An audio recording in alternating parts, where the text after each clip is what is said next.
Hey,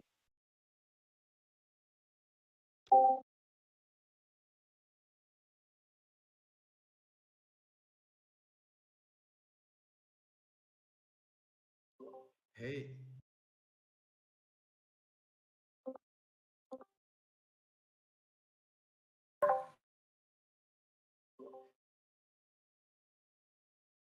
hey, what's up, everyone? No echo going on. I was hearing some echo myself.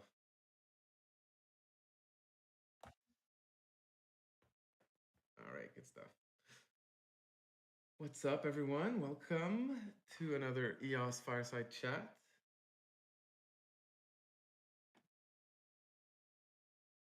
We'll give people a few minutes to stroll in here. Everyone ready for another 7-hour epic session, or what? I got my snacks and drinks. I thought we're aiming for 12 hours this week. Working up our way to a full 24-hour Fireside Chat. Full I like 24-hour marathon, though. I thought that was the idea for next week. it.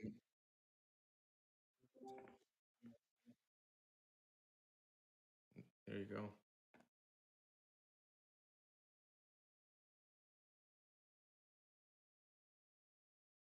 hello everybody. Hey, Dario. Hey, Dario.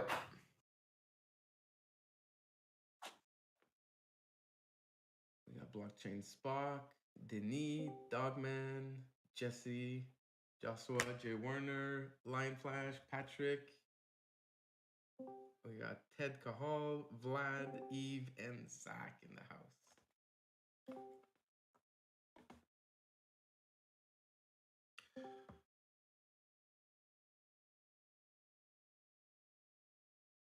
All right, so 22 people. Good start. Anyone want to say hi or share a little something that they've been working on or have questions about?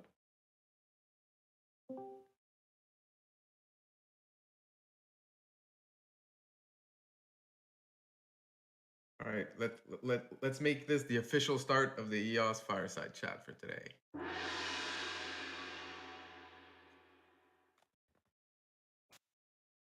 Got my gong in there. I'm ready for some sound effects this week. It may go overboard at some point. I'm not sure yet. We'll see how it goes.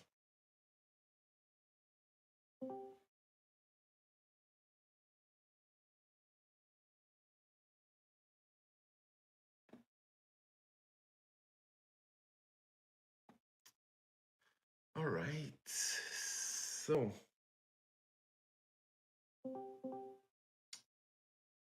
how's everyone doing? Recovered from the 7-hour marathon from last week, I hope. It took me a day or two to recover myself. I know Yana was up real late in Germany to make sure we got the end of that stream. But it was fun. It was obviously, in my opinion, the best fireside chat yet. We had tons of people, discuss in the community about a variety of topics for about 3 hours, and then Eve got in there, stunned the crowd with some knowledge at a few points, and we kept it going for 7 hours total. That's great.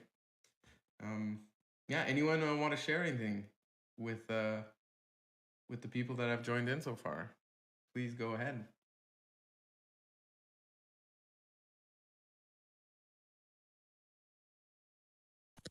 Yeah, I can give a little Challenge DAC update. So what we're doing at Challenge DAC is we see where we're doing reviews for blue papers. So I'll drop the link in the stream chat, but we're asking our community, the Challenge DAC community, for reviews, and we're giving them 20 EOS for that. So and then obviously they can turn them into you guys too and win even more EOS. So that's something that we got going on that I wanted to give you guys a heads up on.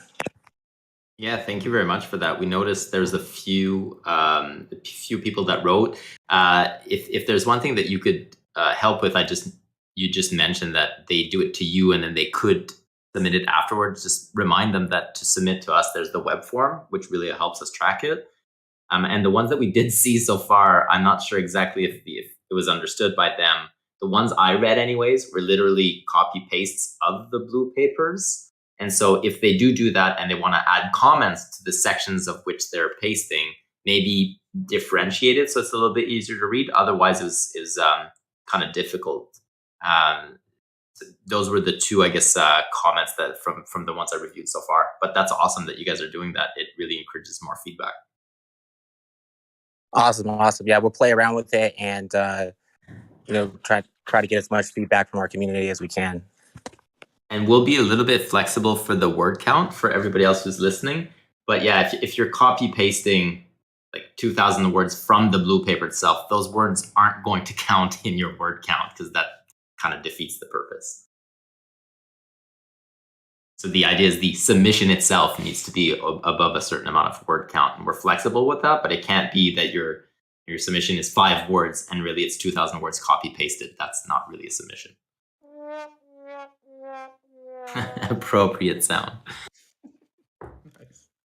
And really what we're looking for is for either revamp on ideas that are found within the blue paper, so like a different way of tackling that problem that's being highlighted.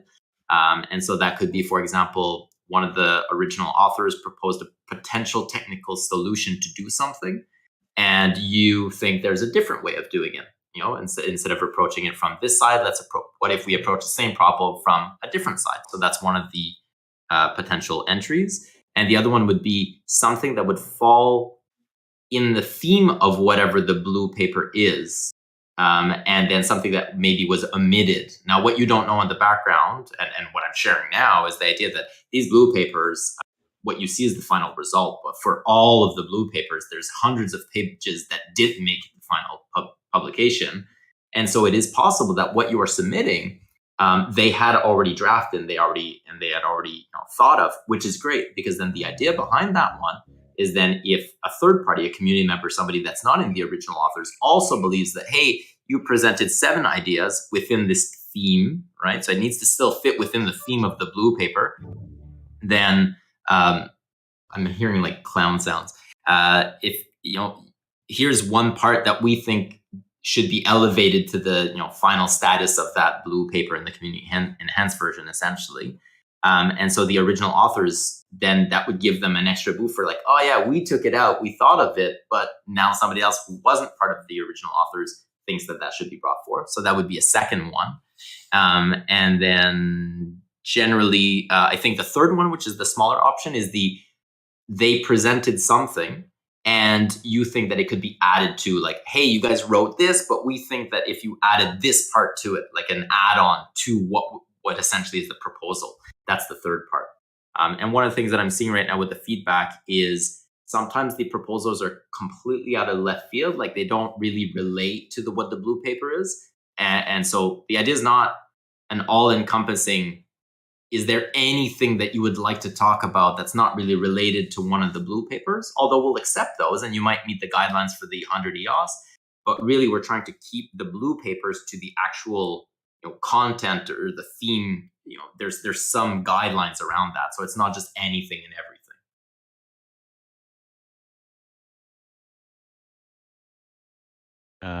What's the deadline for submissions again? Maybe if somebody wants to post in the stream chat, I believe they are different based depending on the blue paper. Yeah. But it's, if I'm not mistaken, it's 2 weeks after the publication of that particular blue paper, and Wallet Plus is still not published yet. Yep, thank you.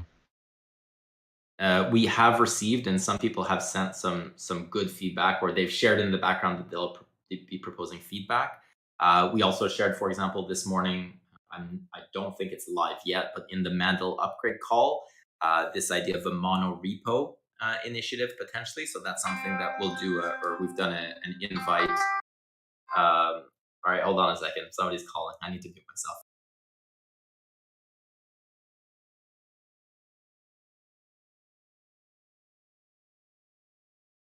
While Yves is muted, speaking of on this topic on our Mandel call today, there was an opportunity identified for anyone. So the problem that we discussed on the Mandel call was that from outsiders looking in who are trying to assess how active the development on EOS is, they go to they look at the EOSIO repo owned by Block One, and if you look at the activity there, you'll see there was a bunch of activity in the past, and then it flatlined, and there's no more development happening on EOS, and that's used as a metric by outside observers assessing all of the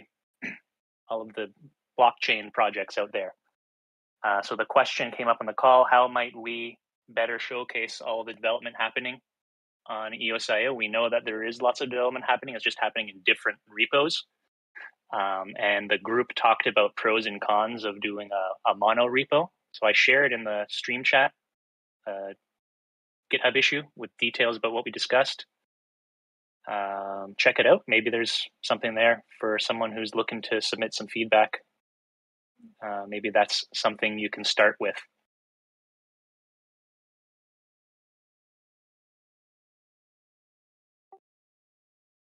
I was not on that call, but I don't think that's going to solve the problem. And it could potentially just make things more complicated. So we discussed, like I said, pros and cons. Maybe a mono repo is not the solution. I think we're encouraging the community to come forward with their proposals on how might we solve the problem of getting recognition for all the development happening within the EOS ecosystem. There was a Reddit post on this maybe a week or two ago of somebody that was just starting a new one of these that was tracking development efforts, and I engaged pretty hard on that one and basically just told them that they need to start tracking multiple repos for a single project. That seemed to get some legs, but the solution doesn't come from us. The solution comes from those generating the metrics. They just need to be more comprehensive. Yeah, or you need some aggregator. They need some aggregator, yes. Right. Kind of the issue is it's harder to change everyone else's behavior, even though what Aaron suggested to them in that Reddit post was appropriate. But where it stands now is a lot of the data aggregators or data visualizers are lazy and they only point to one single repo. So that was kind of what led to the conversation for a monolithic repo, just so that all of the ecosystem development is represented in a single repo. That way these sites that aggregate or visualize the monthly commits and things like that, they'll see just how robust the activity actually is. Whereas if they're just looking at the previously official EOSIO repo, it's pretty much dropped off since July.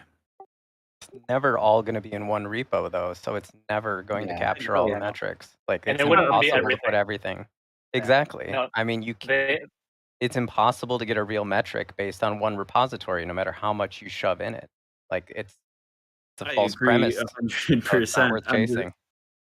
It's going to be impossible. But where it stands now is that's what they're only looking at one for the most part. So we got to work within their confines to improve things. But as you said, it'll never cover everything. It's impossible. They need to improve their metrics. But in the meantime, we could at least. Kevin Hefner had identified a list of 9 things that perhaps would be able to be added to the repo. Yeah, I'm looking at and they're all listed in the It's still not going to paint the perfect picture. It might not even make a better picture. But I mean, the real development isn't going to be captured this way. And if we go down this route, it's going to make development harder, which I think is the opposite of what we actually need. We don't need the vanity of metrics. We need development to be clear and smoother.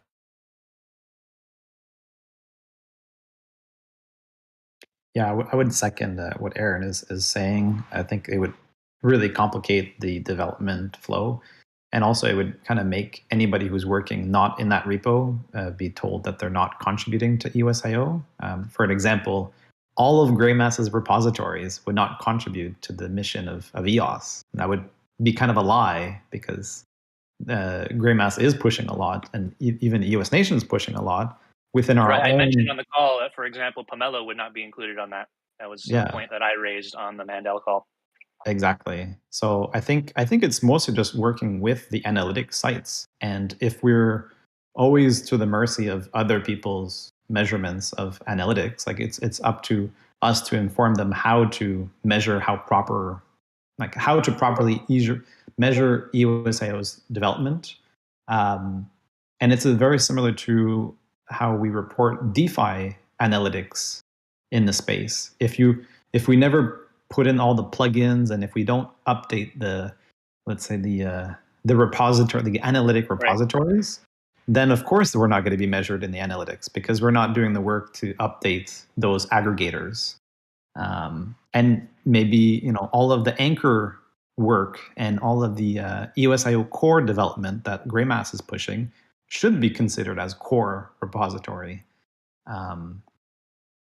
But I don't think it's going to be useful for having it in a mono repo. I think that would just complicate each project, and I don't think that's even reasonable to even. And maybe it's not a mono repo. Maybe it's a community curated aggregator to make the lives easier of to not expect everyone else out there to do the work to figure out what's happening in EOS. At least we can make it easy for them by, hey, here's a single source of truth that points to all of the repos that are all over the place. I think that was one of the things suggested was on the home README page on what we consider the main repo could basically just list all of the other important ones that aren't in this particular repo. Or we might even be able, I'm not sure, I'm not a dev expert on this sort of thing, but I'm guessing there'd be a way to even aggregate the data and put it all on one graph. Yeah, like build our own landing page. It's all, GitHub's pretty good at, having the data publicly accessible. Sounds like that would be a great feedback submission that I already said that we'd give up to 2000 EOS for, so you could get paid to just write that idea down. I think the main thing was to put the submodules under the main C++ code. They were just saying they over-decomposed the block one repository. They weren't saying just go to one. I think using the term mono repo was just overblown. Like clearly they didn't want the JavaScript in with the C++ code. But the main EOSIO code and the submodules that were needed in that to build, say, Node.EOS or whatever, they felt those could be moved back. Kevin gave a list of about 8 of them, but then acknowledged that other chunks would definitely stay separate, but it would show you in one repo the main EOS protocol kind of code, how much activity was going on in that one repo. Because unfortunately, a lot of writers just go to that. They find where is EOSIO, go to that repo and look at the activity. And so the idea was just to move the sub modules back under the main line and not to try to put everything under one mono repo. We specifically said no JS, no CDT. So that was the anyways, the idea was this is recorded. You can listen to the Mandel call. It goes into detail. And that would be part of the feedback process potentially. Yeah, and to put a cap on that, merging these 8 or 9 repositories in isn't going to increase the level of activity. Those repositories are all pretty quiet as well. So, I mean, if it is a improvement to the development flow, then sure, absolutely. But merging those in isn't going to accomplish the goal of making this look active. Once we start deploying resources to enact a lot of the proposals that are being laid out in the blue paper, would that not change? Not really. Because everything would be done outside of EOS? A lot of it will be, yes. But a lot of it will also be within EOS if their system contract changes or core protocol changes. Depends on what they are, yes. Kevin Hefner was saying from his experience while he was working on it, those 8 submodules would improve developer flow if they were inside the main repo for EOSIO. That was his... So maybe a differentiator as well. We're not saying that we would do that work. We were highlighting that as a potential means for people to submit feedback. That is one thing that is not captured, that could be captured as extra feedback. I'm not saying that would be done. So those are separate things. Yeah, it's a nice meaty softball for anyone out there looking to earn 2,000 EOS. Literally saying you could make 2,000 EOS if you submitted this properly. Yeah, do a little bit of thinking on In it. the How work. can we solve that problem? And if it gets accepted, you can't just submit anything. It has to get accepted as valuable feedback. There's 2,000 EOS. And correct me if I'm wrong, Eve, there's multiple people can get accepted, right? There could be variations of solutions proposed. More Yes than and one might no. get So approved. if you're submitting today and somebody just copies your idea tomorrow and changes a few lines, no. Right. It has to be unique. We're not gonna take 4 proposals of the same proposal especially if they were submitted at different times. Then I guess we would need to figure out who submitted first, and was the second submission, the third submission, the fourth submission, is it in this example varied enough to warrant, for example, the 4 bounties.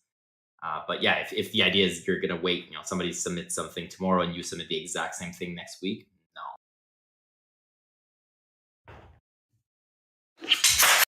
And it really needs to go back to, I think, the core themes as well. So it's not a free-for-all. You can't just submit it's not your laundry list of what you'd like to see in EOS in general.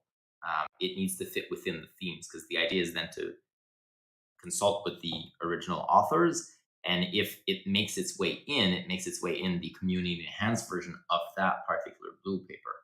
So it can't just be anything and everything.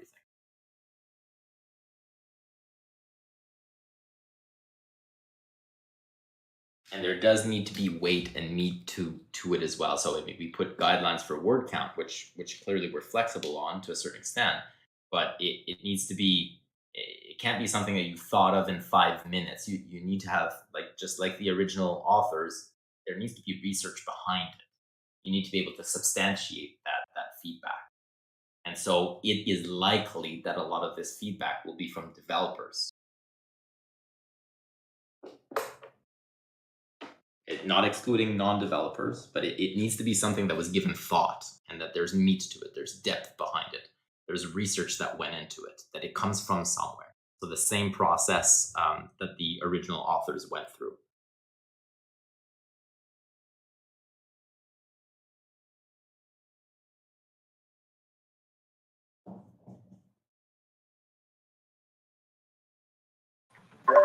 I could share an update if we're ready to move on to something else.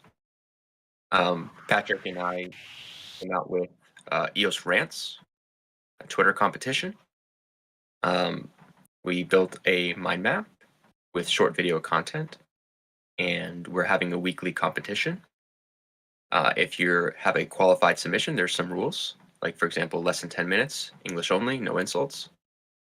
We're tracking likes and retweets. They're going to be posted to the ESB's Twitter, qualified rants.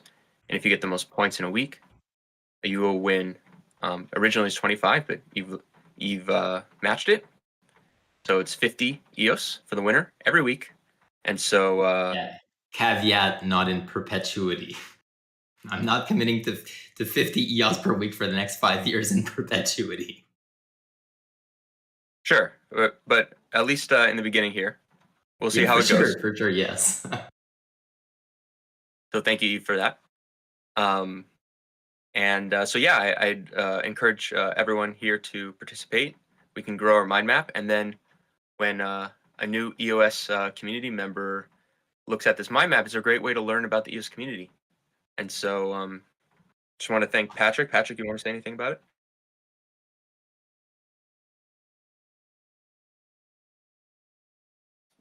All right. Yeah, so yeah, please participate, and thanks everyone. Thank you for doing that, Jesse. And Patrick.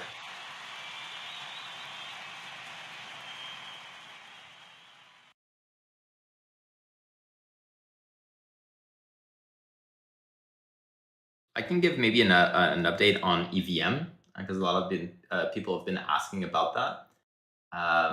The EVM progress has been going very well, and so the various teams that are working on EVM, because there's multiple of them, have been meeting weekly now for I guess maybe 2 or 3 months. And at this point,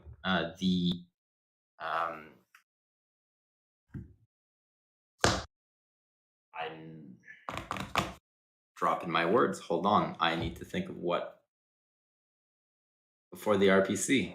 Zach, helping me out. The runtimes. The runtimes. Thank you for that encouraging, those encouraging sounds. The runtimes are currently being tested, and so a lot of them do work. Theoretically, Argentina could deploy this on a test net tomorrow if they really wanted to, but a lot of the contracts would likely fail at this time because it's not to a level enough where maybe we can capture 80 or so percent of the runtimes, which is the goal. So they're still on track to have the runtimes done by the end of March, which means that when that's done, then we'd start deploying on the test nets. And that's when the RPC work would begin. And the RPC work, again, varying, but would take roughly a month or two. So April, May is what we've been saying. So we're still on track for that. Concurrently, there's a product team that's working on this as well, so that not only when not only does the public good side of things, the actual functionality of EVM being worked on, and when that's deployed, then we have a concurrent product team that's going to be taking that, essentially that public good, and making a product and an ecosystem or a portal out of that. And so they're ramping up as well. They're doing a lot of research in other ecosystems. We're looking at the tokenomics of which token would be used. We've made some design decisions recently, one of them being, and this was an ongoing kind of a challenge, but what token it would use, what kind of token it would use, for what reasons, how that would be laid out. And so that's being worked on. The tokenomics of that, the gas function, because obviously the gas is a big component. The operators, the RPC operators, how they would be set up, are there limitations, thresholds, etc., how that would happen. So all of those discussions are taking place on a weekly basis. There's some really good progress. Once the EVM is deployed on testnet, which, like I said, could theoretically be done tomorrow if they really wanted to, but it wouldn't be ideal. So I'm projecting that more so at the end of March. Once that's done is when we're going to start ramping up the communications for the EVM. The whole EVM project as a whole will start ramping up, because then it's something concrete. People can actually go on the testnet. People are going to be able to start deploying their contracts to try to test it out, so it becomes more tangible. And so expect to see that communication ramp up over the next 3 weeks, essentially, and then being more full-blown as of April.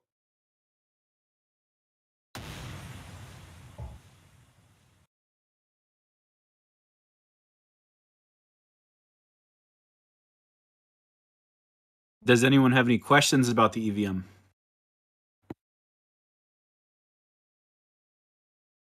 I'll add stuff to it, I guess. So the architectural team is working with Telos core developers. So they've been working together jointly to figure out what the architecture would look like, because this would be kind of complicated. It's a picture in your head. I'm trying to make a picture in mind, so I'll try to relay that information. The first version of EOS EVM will be full RPC compatible. The current version of Telos, which is already live, is not full RPC compatible, but their second version, which they're working on, will be. And what we're working on with Telos is that ideally the underlying architecture that would be shared by both makes it so that the second version of EOS's EVM, or I guess let's say MVP2 or whatever, would then fall in line with what Telos is, so that ultimately, let's say version 3 of both, where we're working towards being able to have, for example, the graph compatibility or Silkworm compatibility, so that ultimately both EVMs are essentially the same. There's very slight differences in, not in the EVM side itself, but let's say Telos and EOS. Telos is pretty much EOSIO vanilla. The big difference is the resource model. They didn't adopt the power up yet, but that at least on the EVM side of things, that the EVM would share the same architecture or the same architectural goal, so that as we kind of implement different versions, we move closer and closer together to having kind of the same in the end, in a way. And so we're working alongside them on that side. We're also, I guess, Matias from EOS Argentina, that's the lead for this on the technical side, is also getting advisory from Said. So Said from EOS Cafe block is helping out advise, because he had done the original Block 1 Bounty, which was at the time the base. It's not the current base being used by EOS Argentina for EOS's EVM, but still a lot of the learnings that went into that applicable and help with the design. So there's those two peoples, and then there's again, like I said, the product team that's also working on this, which is a team that is a Y Combinator alum from 2015. They then went on to do technical, products. The first one from that Y Combinator alumni or that project, they exited and they sold for $100 million to Baidu. And then they went in the fintech field. They raised some more funds, about $30 million, and then they sold that. And they've been in the blockchain space since, I believe, 2018. They developed a product or DeFi product on BSC. And so they've been in the space for quite some time, and they've been outside of EOSIO. So these are new developers that are coming into the EOSIO space. So again, through the EVM, we've seen new people that are interested that aren't currently in EOS wanting to come and develop on EOS, which is really great. We haven't seen that in a long time. And if you notice in the Pomelo group, for example, we also have two different projects that just came in. One of them is called Old Timers. I don't know if they're on the call, but they've been on the call for the last couple of weeks. So if they are, please chime up. And there's another project called EO2, which is a carbon capture project that is looking to deploy on EOS. And so we're starting to see, for arguably the first time in a while, new projects porting over from other chains wanting to come onto EOS. And the EVM for both of them for one of them was quite needed, and the other one is a different case. But all of that is working out together, and it's pretty cool to see.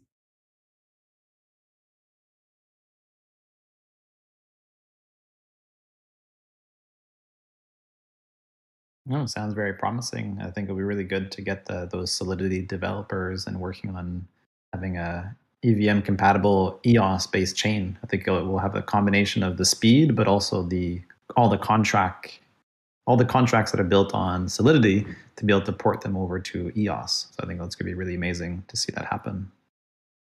Yeah, that's one of the big features that people have been asking for, right? All the libraries and everything that already exist in the Ethereum ecosystem can be potentially leveraged.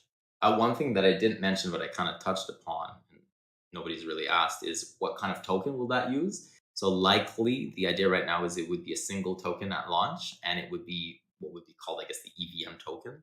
And it would be an ERC20 token for facility of those on Ethereum being able to come onto EOS, but the underlying asset would still remain EOS to pay for gas. And then without going into too much detail, the runtime itself would be leveraging, the runtime itself would be leveraging the EVM token, but the gas itself on EOS, or the resources on EOS, would be the EOS token. So there's a little bit of both. And then on the roadmap, there would be multi-token support, which it seems as though nobody's been able to solve yet, or it takes quite a lot of time.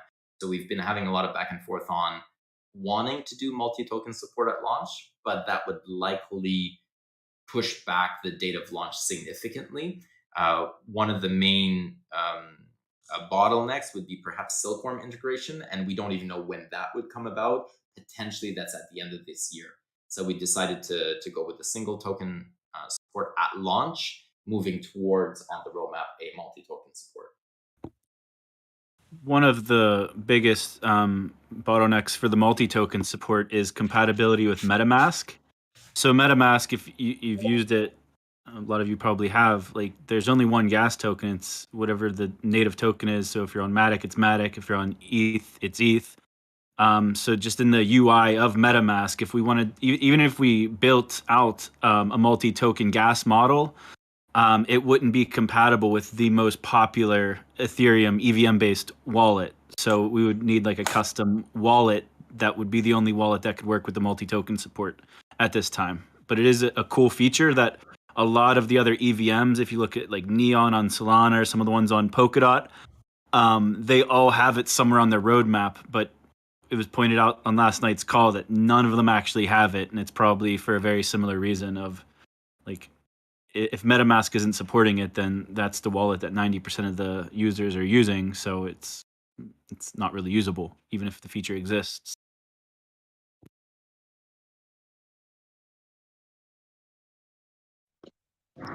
Hey Zach, Yeah, what's up?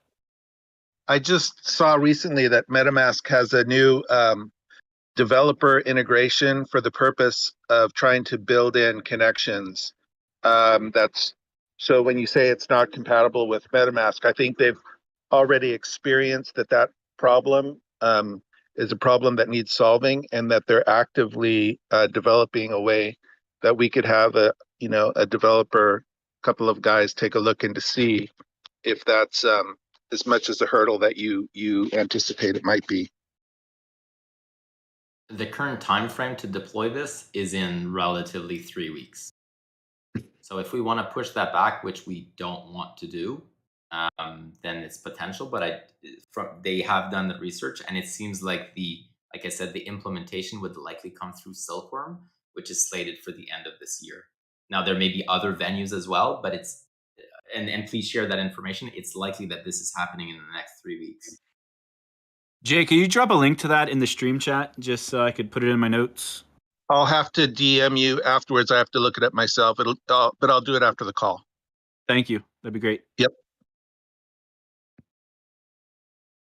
And to give an idea as well as what the product team is working on, or I guess other key solutions to support the EVM itself, there's 5 kind of supporting applications that they're looking at and they're doing research on, which would come about over the after the EVM is deployed, after the public good EVM is deployed, or after the functionality itself is now out. It would be a wallet, bridges, DEX, a launchpad, and Explorer. That would fit within the portal, within that kind of EVM ecosystem.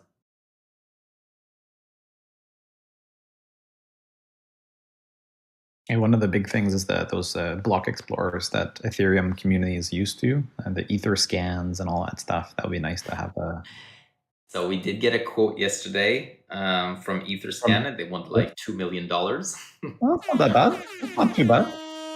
We're not paying $2 million at this stage. We did look into another option, and let me pull it up because there's a better open source option that would be maybe temporary. So at some point we'd like to do that, but what's the other one? Give me a second. Where is it? And within that quote, just question: is there a maintenance as well? Because as I'm sure there's I didn't get that quote. So it's the Telos team that obtained that quote, and we were talking about, again, because we'd likely want to support one internal block explorer and then one external one, and the one that obviously EtherScan is the obvious one, and so they got that. But the other one that we're looking at potentially that could work as the external one is called Block Scout, which is Gnosis Chain Explorer, which is open source. Apparently that might be a little bit more difficult, or a little, the barrier to entry might be a little bit higher, but if we're able to do it, then yeah, the cost would be there at the onset. A part of why or how we're doing the EVM at this time as well is through smart contract and not through the let's say Node OS. And the reason for that is obviously speed is a big part of it, speed to delivery, but also to gauge sentiment as to whether or not the EVM functionality is even desired. It's kind of an incremental approach. If the EVM is being desired, then it gives the tracker, or it gives the use case to then invest the resources to be able to put it, let's say, directly at the protocol level, and then to perhaps even invest further into that ecosystem. But instead of starting all in, takes longer, you don't even know if there's a demand, then incremental approach of this essentially consistent roadmap of step 1, step 2, step 3, step 4 type of.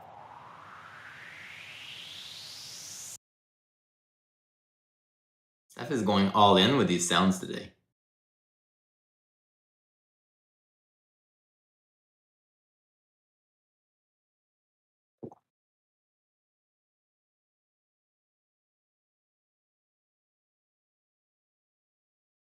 I think there's also a few usually Ethereum like big chains, big applications that do the multi-support. Like for example, I know that Sushi Swap usually deploys on every single EVM based chain.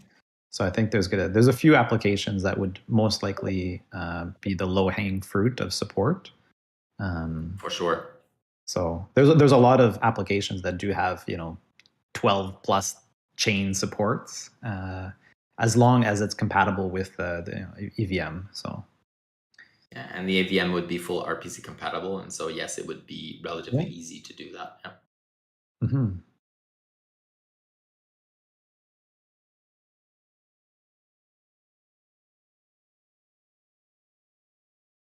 Any other questions on the EVM side of things while we're on the topic? I may or may not be able to answer, but if I can, I definitely will.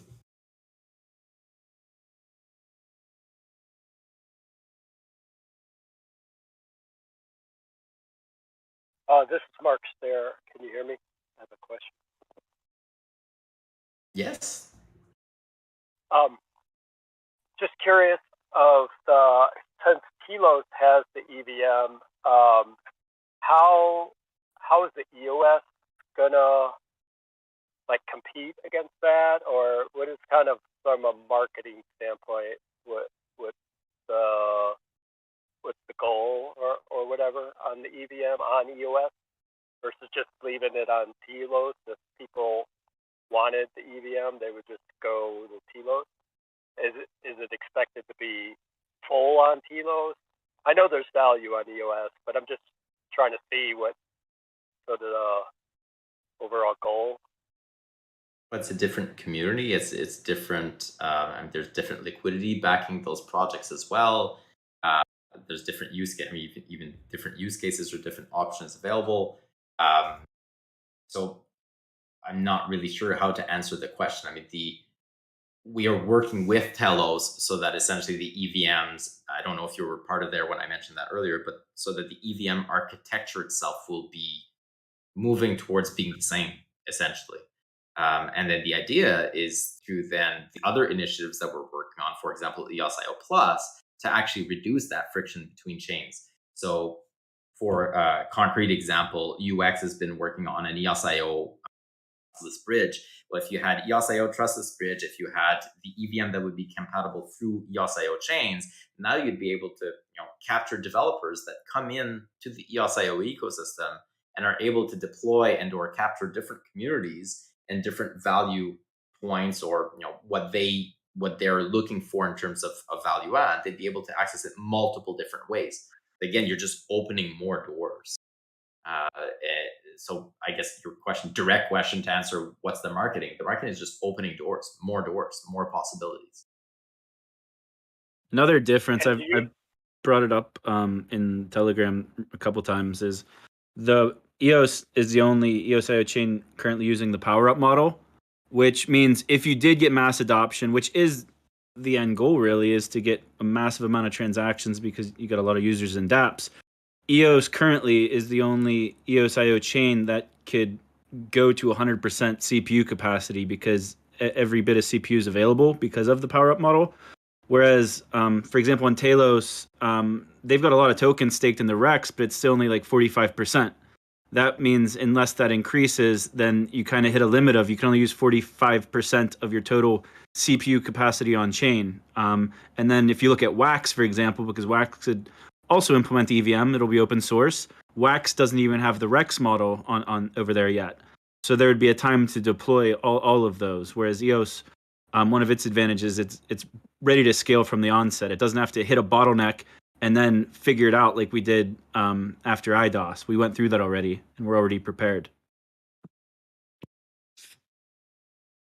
Cool, thanks. And does anyone know the uptake of the EVM on Telos?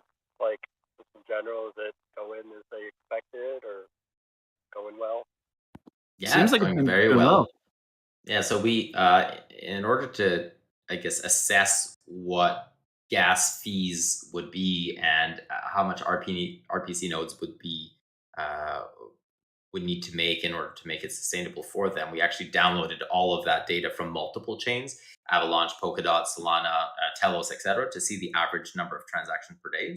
And you can see an uptick in the Telos EVM transactions. They're doing very, very well. It is kind of the standard starts slow, goes faster, all right, now you're going parabolical type of thing. And then typically for all the other chains, because there's more data, then it plateaus at a certain point, and then it averages out. And so from what I can tell, Telos hasn't seen that yet, which means they likely will continue to grow for a period of time, which is awesome. But if you want more details, I'm really not the person to ask. It would be great if somebody else, like Chris Barnes is on the call. Maybe he might have more insights being on the Telos Foundation. Yeah, I think you covered I do not. What I was looking for. Yep. Anybody else on the call that might know? I mean, essentially the answer, yes, it is successful from what I can tell, and yes, it's even still growing. And so they're even justifying deploying more resources. As far as I can tell, for example, Jesse, who is the architect behind that and the main lead behind that, he's now moving full time on this. They're even hiring an extra person to help him out on the RPC side, which will mirror our RPC side type of thing. So we'll be working together. If it wasn't successful, I would imagine they wouldn't be doing that. And so, yeah, as far as I can tell, it's doing very well.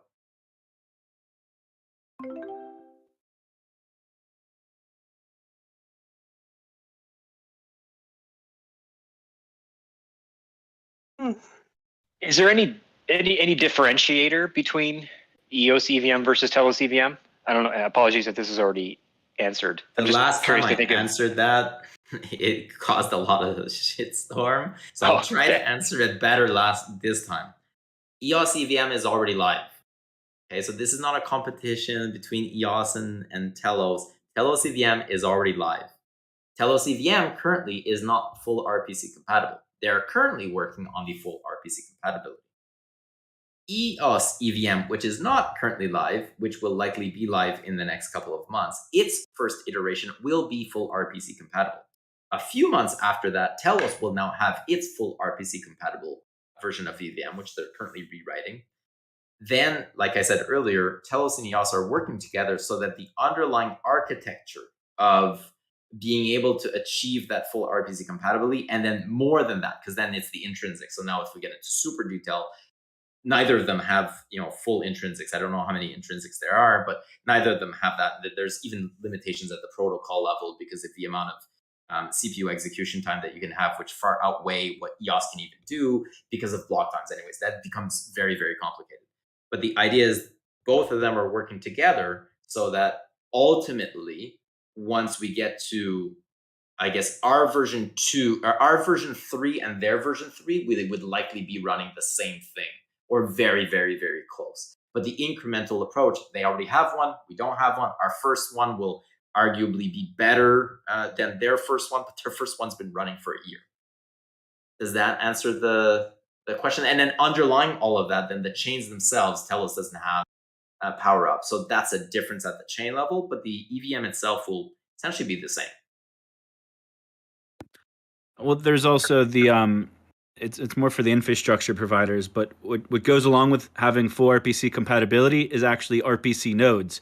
If you need nodes running a whole new infrastructure outside of EOS, you need an incentive structure to make it worth their while to cover their costs of running that RPC node, and also to have some kind of profit model within that.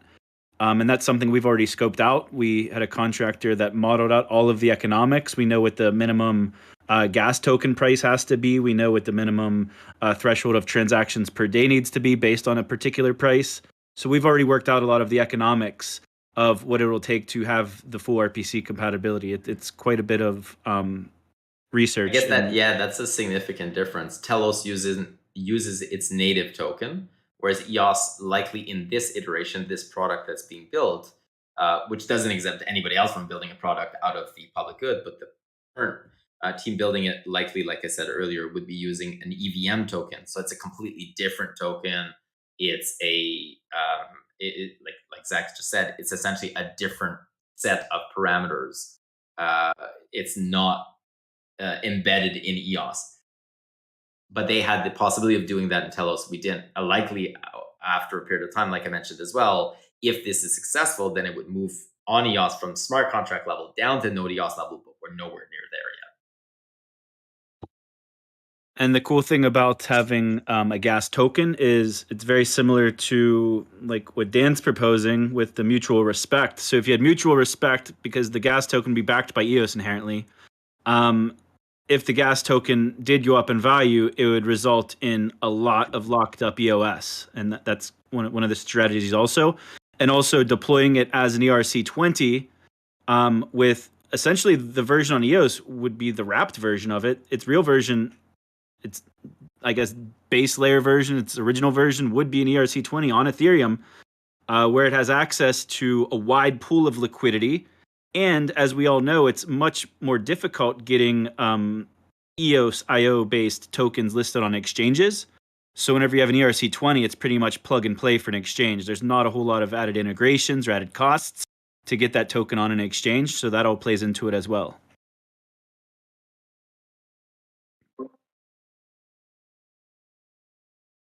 So Zach, that token that you speak of, the ERC20 token, will be on Ethereum and then bridged over to EOS. Is that as I understand it? I'm not the expert. Trust me on that one. And I only picked up on some of these details recently. But as I understand it, that would be the idea. Either way, it'll have an ERC20 and an EOS native version. I'm just not sure which one will be the original. The original one might be on EOS. I might have misspoken there. But the idea is there will be an ERC20. It will have access to Ethereum liquidity. And if it were to get listed on exchanges, it would most likely be that ERC20 version. That's good. Yeah, so the listing on exchanges is something else as well. So likely this token would be through an IEO, for example, on Binance Smart Chain. And so the listing on exchanges is kind of becomes somewhat irrelevant to a certain degree. Okay, so it would be created on Binance. This is still all up in the air. This part of it is still being designed by the product team, right? Which is very different than the public good, which is the function of being able to have EVM compatibility. Two separate things. Yeah, I'm going to stipulate that again. Everything we said is stalled, still changes. Yes, and just I want to make that very clear. But a lot of research and thought has gone into it. And I'm really excited to start sharing more. We've requested a ramp up in communications from the development and product side. That way I could communicate it to you guys more frequently. And we'll be ramping that up in the next couple of weeks. And then once we begin that ramp up's not going to stop. It's going to kind of continue up into a kind of crescendo with the full launch, and then adding new features in phase 2 and phase 3 and things like that. If you look at the quarterly report, it said EVM product suite. So there's more to it than just the EVM. As Yves said, the EVM's the public good. It's the code. Anyone could deploy an EVM with that code. You could have multiple EVMs, and each EVM is its own product. So there is a product team building a product around the public good that is the EVM code. And there's going to be more updates on that in the next quarterly report, which is due to come out in roughly a month for Q1 2022.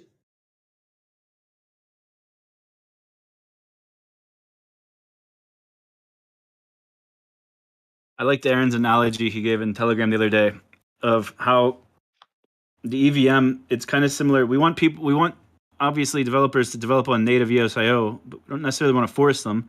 And we know that currently we have some needs with EOSIO. We need better SDKs, better integrations, everything laid out in the blue papers. It's going to take some time to get there, to really make it easier and less friction to deploy a new EOSIO native application. In the meantime, having the EVM deployed means you have access to all of this pre-audited open source code, all of this tooling, all of these testing frameworks, all of this cookie cutter Lego plug and play code that allows application. It's kind of like running an emulator. You have the latest version of PlayStation with all the new bells and whistles. That's native EOSIO. But then you have a bunch of these really popular classic PS1, PS2, PS3 games. That's like the EVM. And it allows those to run on EOS. And with all of this open source code available, this robust ecosystem, it means that when a new project wants to deploy, they basically just take a couple different code sets that already exist or an entire project they just clone it or fork it. And then that means that most of their budget for their project is actually going into marketing, community building, incentive programs, rather than whenever you're building a native EOSIO software right now, DApp, you're spending almost all of your budget on engineering because you're building almost everything from scratch because there's not an open source swap, or there's one, but there's not open source everything and not necessarily pre-audited everything. There's no open Zeppelin contracts. So we're basically opening up the door for all of these new applications that could build on EOS VM or EOS EVM, but without having the high overhead of engineering costs. They could focus their efforts on building buzz and building marketing and building communities. And that's going to be really powerful. And one thing that we didn't even touch on is the Yield Plus working group, which is essentially working on a model to encourage TVL on EOS. And part of that will be encouraging DeFi applications to deploy on the EOS EVM, because there will ideally be an incentive model that allows them to be incentivized with EOS based on the different tiers of TVL that they're able to accomplish within their projects.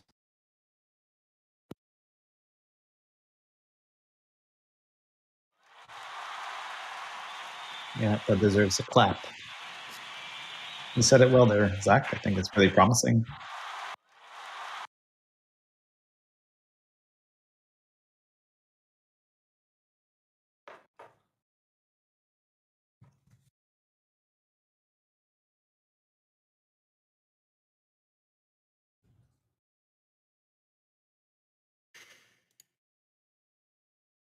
It's pretty quiet. Somebody break the silence, please. Steph, the host, come save us. Maybe some got NFT sound talk, effects. Steph. Talk Kimber about the lights, magic potions, diamonds, flawless, internally flawless. Was I muted? I was trying to talk. Oh, you're Yep. All right. Still getting used to my soundboard here. But yeah, that was a good 30-minute overview of EVM. I think there was a lot of good content there. Dave will probably get a clip of that to share it later with the wider community. But yeah, we can a few updates to talk about. First of all, if you guys remember last week we were talking about Fractally, and Eve issued a challenge for coming up with your best 30-second elevator pitch. So we will be doing these pitches later on today. We've got 25 EOS as prize for the best one, which we will all vote on in Discord. And but we'll get to that as the last topic of the day, kind of like we did last week. But yeah, until then, our .gems team, we released the next phase in our Pomelo NFT promotion and collection. So this week you can blend your diamond potion and claim your diamond fragments. And these diamond fragments, you have 30 different varieties that you can find, and then next week we'll be blending all these items into the final golden pomelo. And then that's gonna bring us to 1 week before Pomelo Season 2 season actually launches and opens up for applications on the 22nd of March. So wanted to share a little update on that. And what else did we have on here? Chris Barnes still in here. I noticed there's a new or existing Helios job wall that went up. So that's cool. So if you're looking for people, to work on your project, you can. This is a new job wall dedicated for EOSIO positions, from what I could tell. Yes, thank you, Steph. That's right. Anybody looking, have a look. It's a pretty simple form to fill out, and then hopefully it becomes populated, and we'll point people to it as it starts to fill out and make sure people are aware of opportunities that have come up. Cool. Right now, we can't see any of the listed job. Right. Openings. Yeah. Yeah. Yeah. We'll get that. Corbin, I see Corbin's in the house. Yeah. Liquid Universe game. You were on Any Observation podcast earlier today, sharing some. Yeah, I was there today. It was a nice call, I think. I'm still not used to having these open public interviews, but I'm slowly learning it. Yeah, on our side, progress on the game is steady. currently refactoring a lot. We are perfectionists. We are mainly working on the guilds side of thing. This whole collaboration aspect within the game is very, very crucial to us because we want to give the community and diverse projects within and outside the community kind of their own space within the game. So they start their own guild and they can build guild-owned assets together, and every member gets a share, and then they can govern their assets and stuff like that. That's currently the biggest thing we are working on the Liquid universe. In addition, we started to work on an Anchor wallet integration or EOSIO signing request. There are multiple projects which said they will build it. There was a grant on Pomelo. There is a Wax Labs proposal. But so far, for the last year, I was basically waiting for someone else to build it. And no one did so far, so we're doing it now. I think... Yeah? I was going to say on that, there's a proposal in Wallet Plus that will introduce a new protocol that will be able to relegate control of specific permissions to apps like yours. So yeah, that'll be a piece of it. What's the biggest crucial part that's missing is there's just an integration to connect to Anchor Wallet from within C# and Unity. True. True. And that's what we're currently working on. This will be an enhancement to that, so I look forward to seeing how that fits together. Yeah, I've seen that. I've seen that, and it's great, absolutely. But anyways, you need to be able to connect to wallets using the EOSIO signing request protocol. Currently, EOS Sharp, the main C# Unity integration implementation to connect to wallets, only supports scatter and private key plus account name. So that's really missing. And we didn't want to wait longer for someone else to build it, so just do it. Looking forward to playing with it. It will take a few more weeks. Yeah, sorry? No, keep going. Sorry, I thought you were done. Apologies. No, it will take a few more weeks, especially because networking from within Unity, depending on your build target, WebGL, Android, iOS, networking and WebSocket connections is very specific in Unity. You have to know how to deal with it. And that takes time.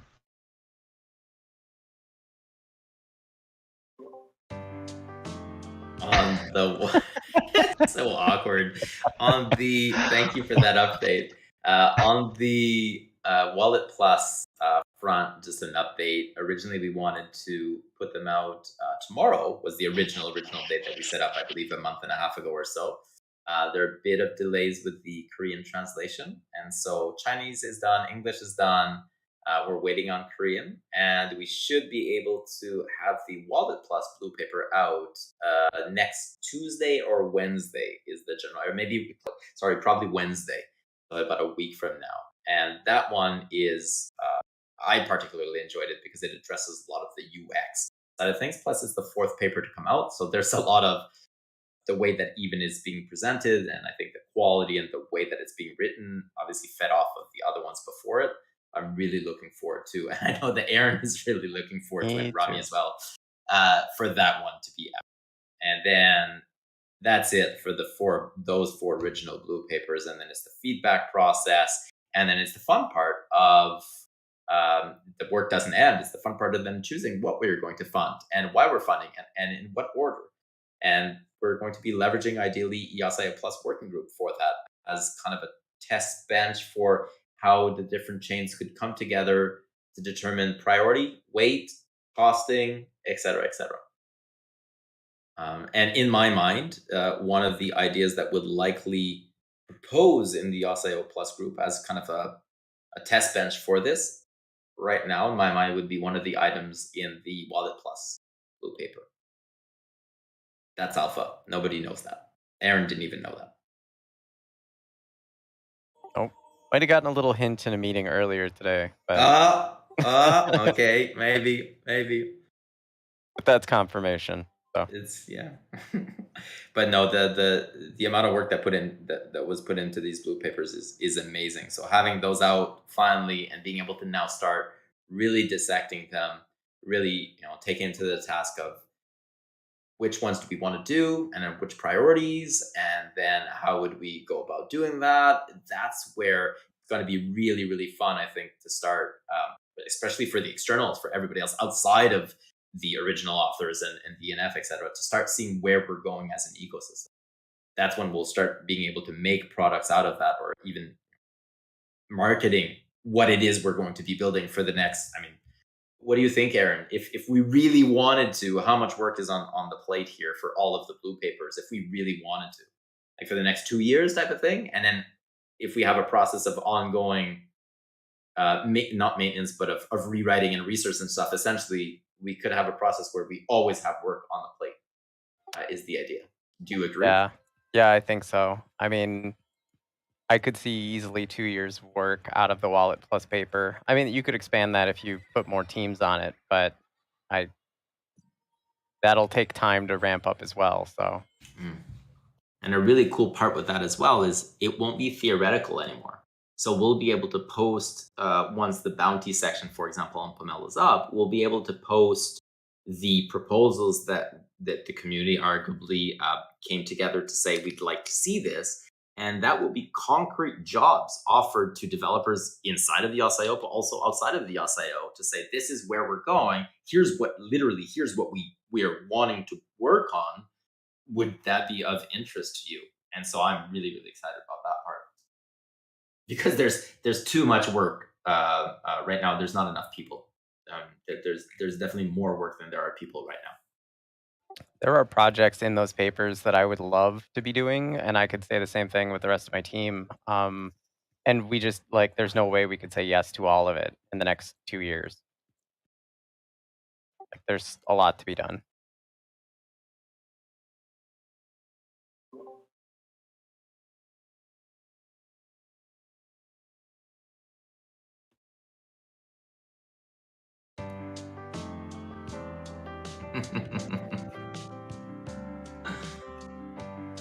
Some little background music while we wait for a question or something? I don't know.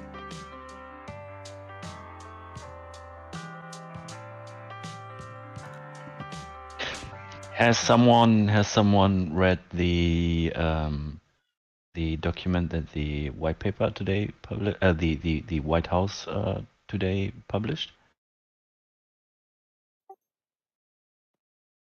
Well, I started reading just first thing, but the thing that struck me is the language change from official U.S. government documents addressing basically crypto and blockchain as impactful and market changing innovations versus this dirty hacker laundering money laundering schemes. So it's a real change of, it's kind of this aha moment, like wait, are they actually trying to actually get crypto? So that's an immediate change of language that you'll see on that executive order. Other than that, I've not read it all the way through, so I cannot comment on all the implications of the executive order. But it is a change of tone. I've read one third of it or so, and it feels a bit strange, like they are switching sides. And I wonder how EOS or EOSIO based chains can or will benefit from it. I mean, they are talking about energy consumption and the ecosystem and all that.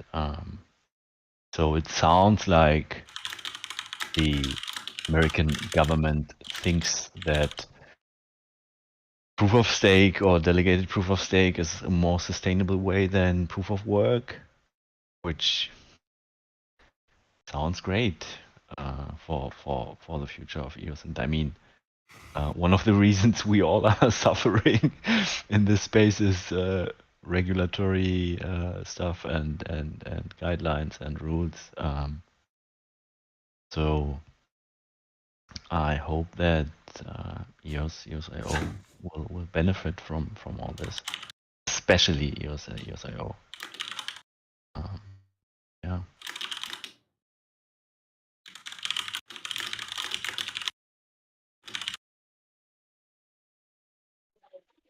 Michael, aren't you guys going to do a piece in that executive order at Bywater?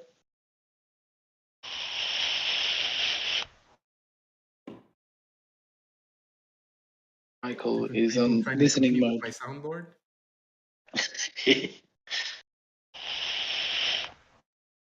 Yeah, I thought it was good. I thought it was a good executive order. Obviously, the market reacted the same way to the leak last night. One commentary I read on Twitter was that, you know, a lot of times the alarmist comments we hear about crypto come from senators that are not necessarily experts on this topic and are not part of these committees, etc. So it was definitely good to see, you know, that the experts in government on this topic are coming around to seeing the potential and trying to position themselves, you know, to be a world leader in that new technology. So that's definitely good for the overall crypto industry. They also talk, like Hernan mentioned, about the proof of work energy consumption, which is obviously not a problem for EOSIO. So overall, yeah, it was fun to get some good news from the US government on crypto, not something that happens very often.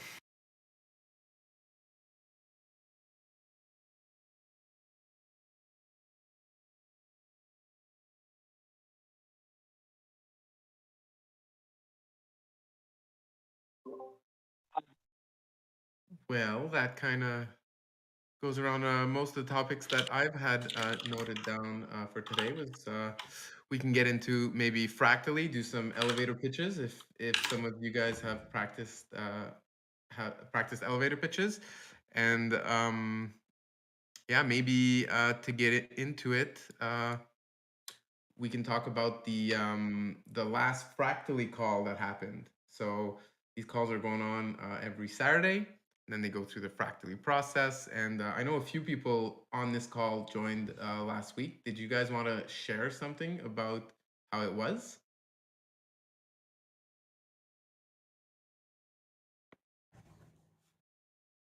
Well, I can share from my side that it was a great experience. It was a bit similar to the Eden process, with the difference that we had to rate all the members from the most or the most valued contribution to the least. And I say contribution, not contributor, because they're making a real important effort to make clear that what we're evaluating on these elections is the contributions and not the person, because we're also dealing with a currency named respect. So we don't want to disrespect anyone. That's kind of the tone of it.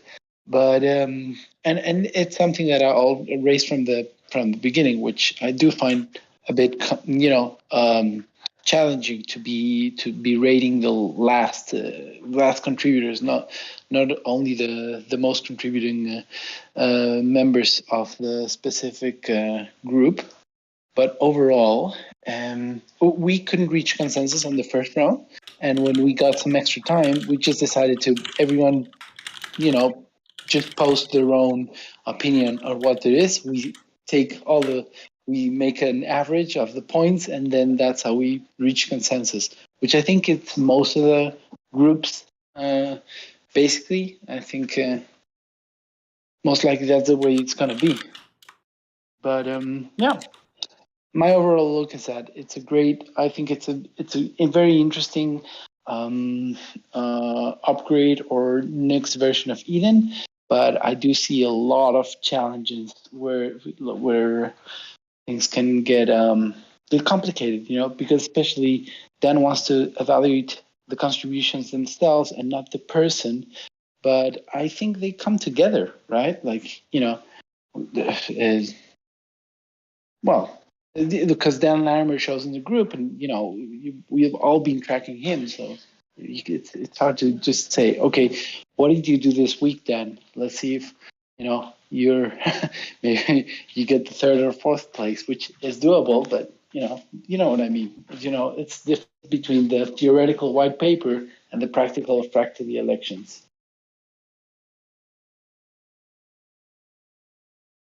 So I did it for the first time as well on Saturday, and definitely there's going to be an influence of popularity that exists in Eden as it stands now, and also with Fractally.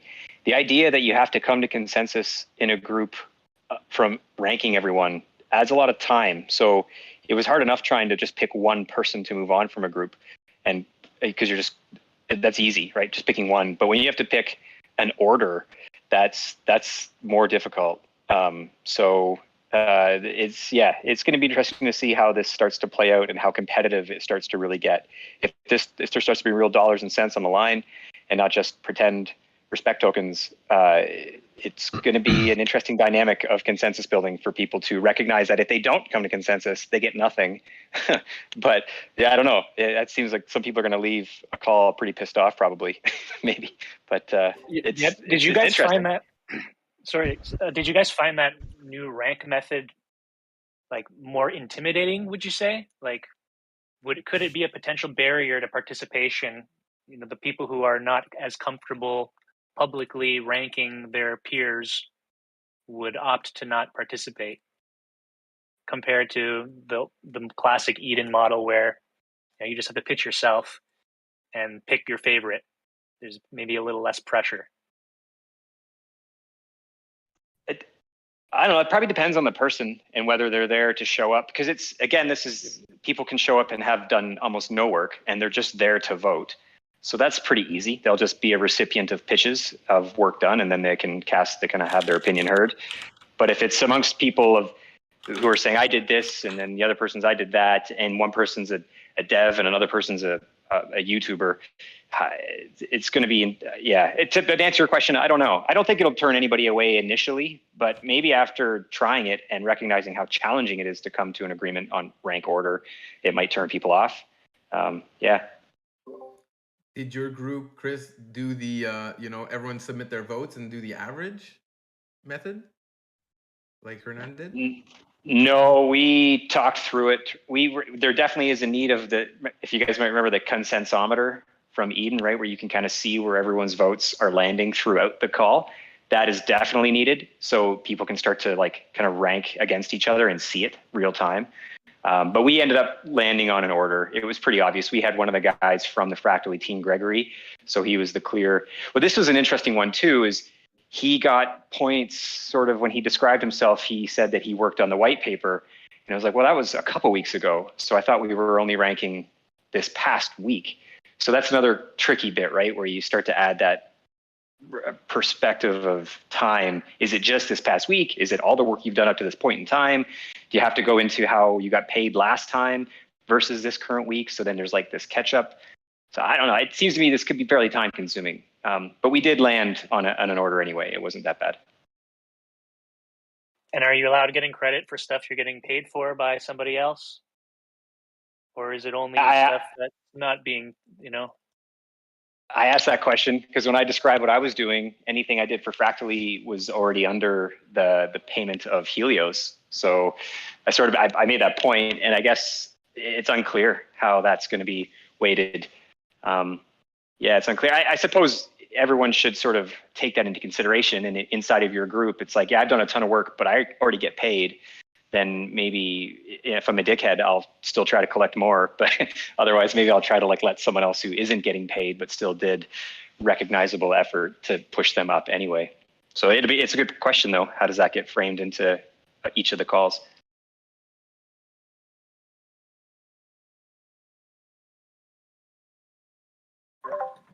kind of a different perspective. In the current Eden model, only one person goes on, especially in the first round. You don't get anything if you don't move on. But when we're rank ordering, everyone gets something. So perhaps they'd be more inclined to accept a second to end place. In my group, we came to consensus pretty quickly, although there were 4 people in the group who didn't do anything. So that was pretty easy, but I definitely can see it being more complex when real money's on the line. And we chose not to do a second round last week, and that would have been different because everyone did something. So I still think we need a bunch more testing on this. I'll probably be joining this week. Unfortunately, I was not there this weekend, but I wonder what's the general feeling? Is this something actually? Is it something that the community really wants and says yes, let's go with it, or is it more like people don't really know what to think of it, or are they more anti-fractally, or what's the general feeling currently? I myself don't really know so far, to be honest. Yeah, I'm carefully watching and following it. Yeah. I feel it needs to be fine-tuned. One thing that I noticed was that Dan Larimer was doing everything. He was running the meeting. He was in a breakout group, and he was answering all these questions about fractally and stuff like that. It was too much. I think one person should be in charge of running the meeting and not participating. And maybe they get some respect tokens for that or something, whatever the thing is. But there's a little bit too much for Dan to do. And then I was in the meeting with Dan and Eve, so I had a high power group, so it was interesting from that standpoint.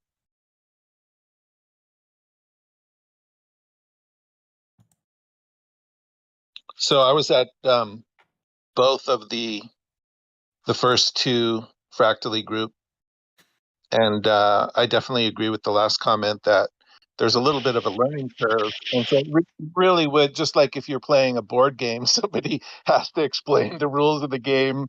And for us, we're using Zoom. I think we're going to plan on using a different video recording service that'll be built into the app down the road. But operating Zoom, having breakout meetings, and so there's a little bit of a learning curve. And also right now, the Genesis Fractally group, and so purposefully it is a fractally focused fractal, and so to have Dan moderating is almost de facto necessary, but it's also fits in together with kind of the focus. We're really a focused test group to see how it moves forward, and I'll try to have a little more detailed comment when I make my pitch.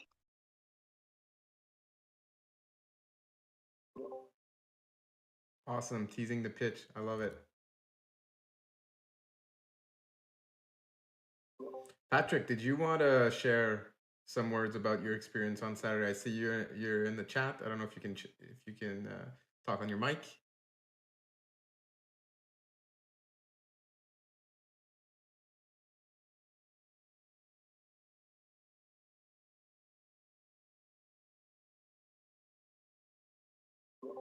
Guess not. Okay, cool. So let me explain a bit how these pitches are gonna how this is all gonna go down. So we got 55 people in here, which is great. What we're gonna do is, if you want to do your 30-second pitch, audio pitch, write so in the voice chat, stream chat channel, so I can gather a little list for people that want to participate in this, and then I'll call on you guys to do your 30-second pitches. And then after that, we'll put up a message, a poll in the stream chat, and then everyone can vote on their favorite by clicking on various emojis. And then we'll award 25 EOS prize to the pitch who gets the most votes, and also some pop tokens to everyone who participates in those. And of course, to earn your pop token for showing up to the Fireside chat, write your EOS account name in the stream chat with the money sign in front of it to sign up to the list. We've got 33 people signed up so far. We got 56 people on the call. Got room for a few more.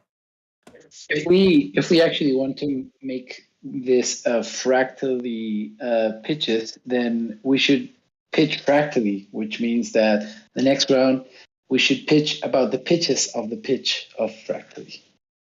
Well, you lost me there. That was too meta. Yeah. So let's say that Chris pitches fractally, then the next round I'll have to pitch on the pitch that Chris Barnes made. So that makes a fractal pitch. Sure, go for it, Hernan. Yeah, no, I don't think I'd love to hear it. Okay. Hey, Milo. I have no idea what that means, so don't include me. I'm lost. Hey, Milo, no, you did not miss the fractally pitch session. We're just about to start it. So,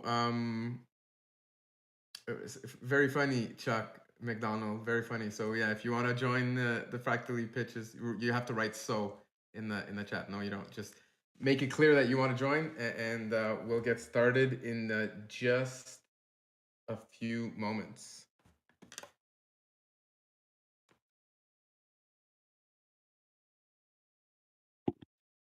Hey guys, I want to jump in real quick, kind of give my viewpoint on fractally, if you guys can hear me. Yes. Yeah, loud and clear. Okay, cool.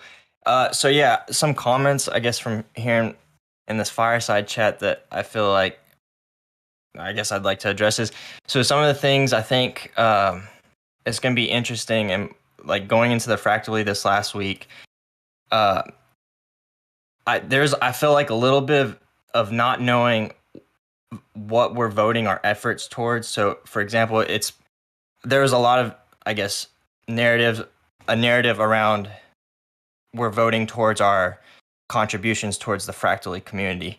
What I brought up was, this was our second week, and that this community is just getting formed, and a lot of this community is coming from the EOS community, and we're just kind of curious on what's going to happen. So I think what's going to be interesting is to see who actually stays on week to week, and as we, I guess, track down these respect tokens, you'll start to have key members in this community that will start to stand out in the rankings. And I think that can be very beneficial if we can really all utilize this as a community, and in forming, in a sense, and kind of ranking our leaders based off our contributions within the community. So the only thing right now I think that I see as like kind of an issue is just the direction of is this fractally group just going to kind of split off and do its own thing, or are we going to have a lot of core EOS members continue to stay on and use this as a way to really start to form our EOS leaders through the community contributions outside of what we've elected through Eden and what we've already kind of have set in place. Because one of the things that I don't necessarily really like us kind of not like looking at that person that's contributing, I guess, the last, like getting that last spot as like, oh, they might get their feelings hurt. I kind of look at this a different way, because I do think that it can be encouraging to anyone in the community to just show up. Because if you're just showing up, you are providing value to the community by being active. And even though you're getting a little bit of it, that's I think that's a fair amount, obviously.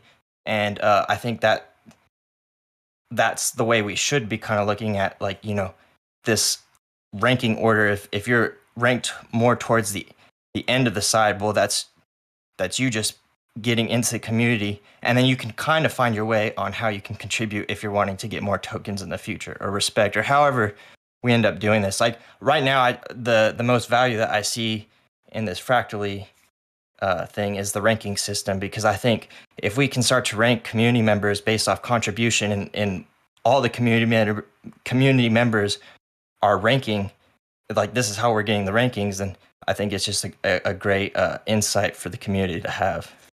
So yeah, that's just kind of my input.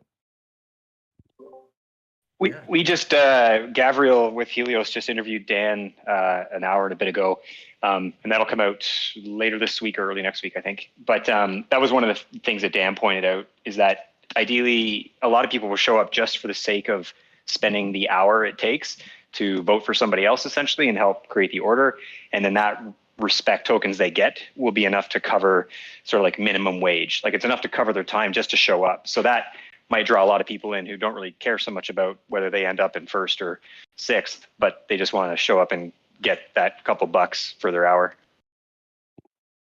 Right, and I see that consistency too. You know, if you're a consistent contributor, as far as just if the bare minimum is all you can do is just show up to a meeting and reach consensus with others, you're not only reaching consensus, but you're also getting to meet other people in the community and start to grow those relationships as well. So, yeah, I think, you know, the consistency aspect too will really pay off for those who have, you know, stick around in the community and is more just wanting their voice to be heard as well, and not so much can't contribute towards the community as much as, you know, some of our full-timers.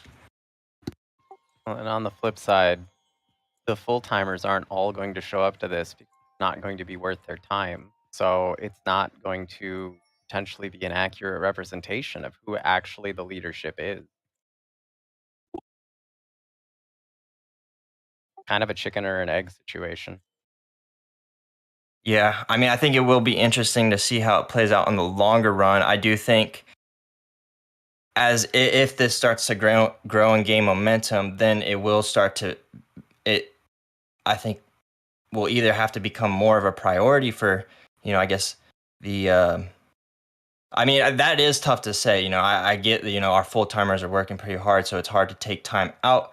And, you know, I think hopefully that would get reflected if they were to participate when, you know, if you just need to participate every other week or once a month and you do get that full contribution, you know, that can make up. But I do think that it is important for our leaders, though, to also be participating in, you know, with the community if this is something that really starts to pick up and gain traction. Yeah. Big part of that is the team bit. So when we say full-timers, they're likely not working in isolation. So like yourself, Aaron, right? You've got Team Greymass. So you would have your own team, and part of your team and yourself or whomever might be busy coding, as they should be, and spending time in a weekly discussion like this isn't really worth the time. But then again, if a lot of your funding is, so say if a substantial amount of token inflation gets directed towards this, then that could be the source of funds to fund your team to do what it's doing from a public goods perspective.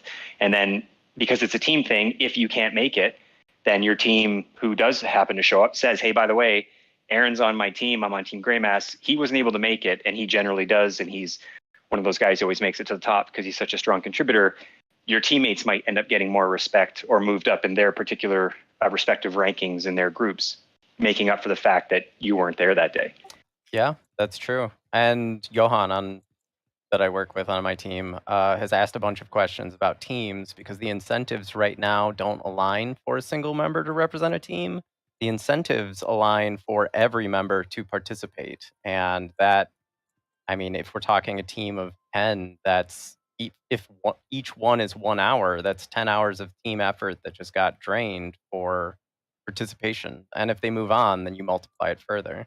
So those questions haven't been answered yet. They were asked in a kind of private channel about Fractally, but they have gone unanswered at this point. So I really hope that the team system is evaluated a little bit harder, and we can actually align incentives for teams so that that kind of goal that you just laid out actually makes sense, and those incentives are aligned.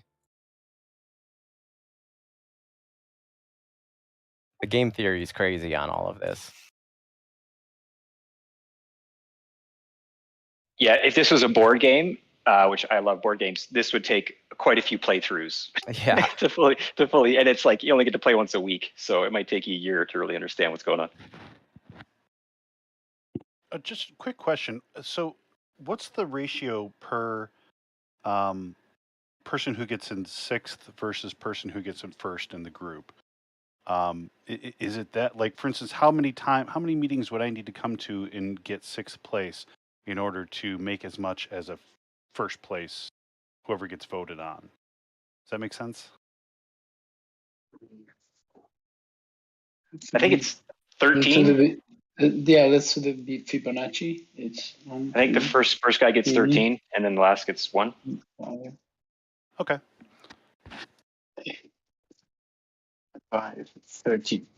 13 times.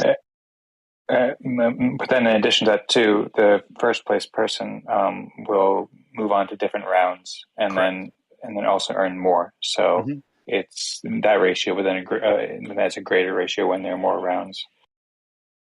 I'm just more picturing the, over time, if we're, 52 weeks, if we're doing these weekly and 52 weeks in a year, that person goes to every single meeting but doesn't just votes. Like you mentioned earlier, that person would end up with essentially 52 tokens at the end,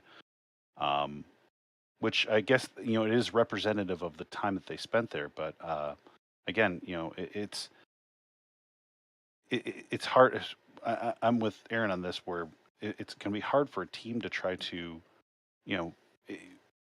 the seemingly the enemy of most developers are meetings, and more meetings that you have to pile onto your schedule. That's less time you get to spend coding.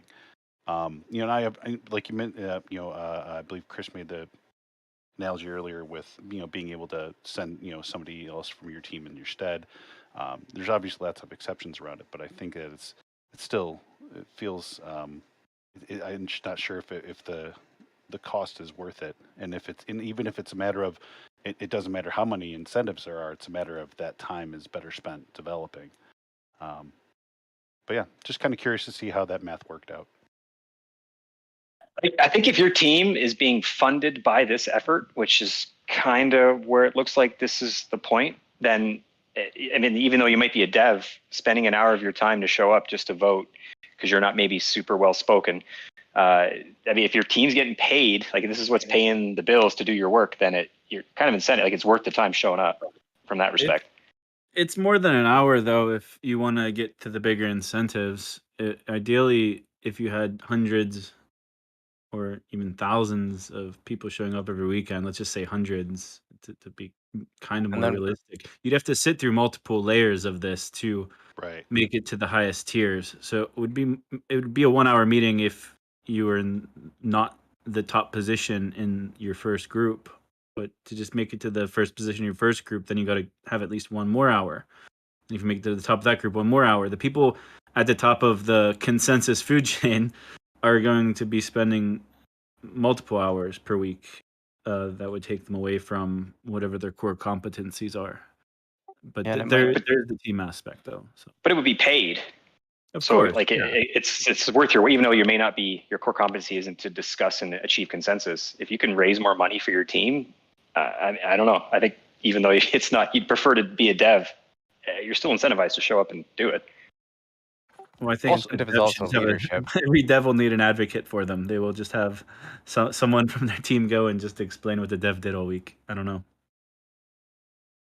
And then it depends on how much the tokens are worth too. The Fractly tokens, if they're worth more or less. I mean, if they're worth as much as voice tokens, then not so much. But if they're worth, it depends a lot on the market.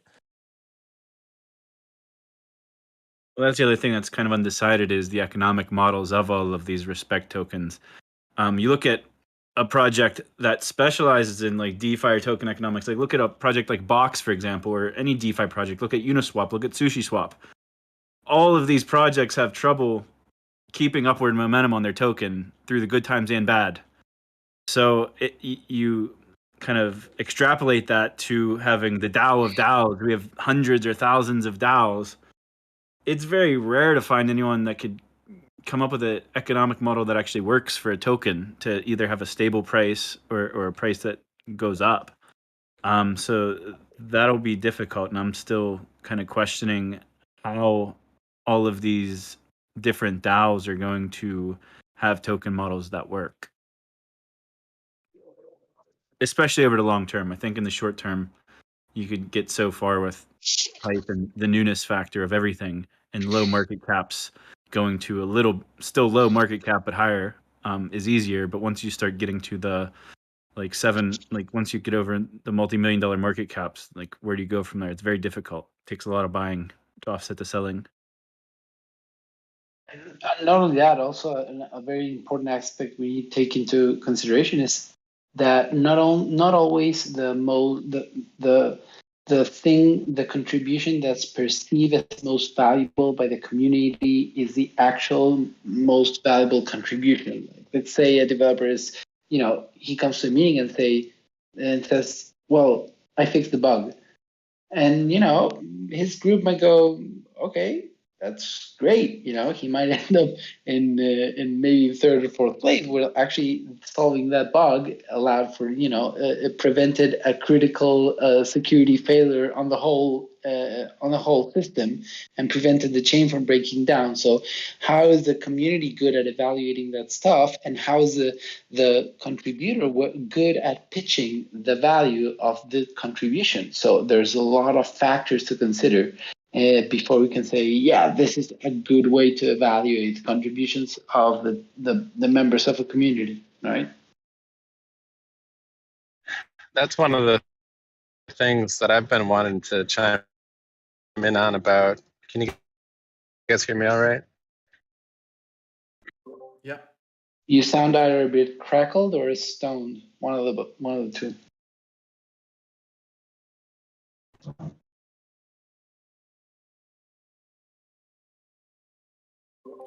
We don't hear you at all right now. Can you hear me now? I didn't hear anyone respond. Much better. Okay.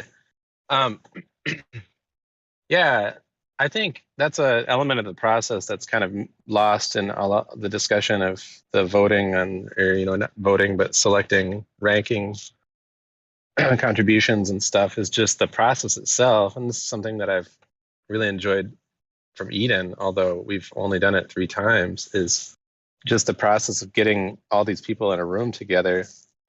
I think with some frequency provides an opportunity to discover forms of value and contributions that are not ordinarily captured, and then allow people to discover, in this last, I participated in Factory last Saturday, and I mean, I try to pay attention to what's going on in the community, but I still ended up in a room with, I think there are 4 out of the 6 people I didn't really know what they were up to, and they were all up to really cool stuff. And I was kind of blown away by all the contributions that people had been making in the ecosystem in general, EOS or fractally or otherwise. And just that process of the community getting to know itself and understanding how to connect, to find synergies between people, and to unlock that value, I think is a really not well appreciated or well understood form of value that is yet to be really seen. Yeah, just kind of wanted to toss that out there.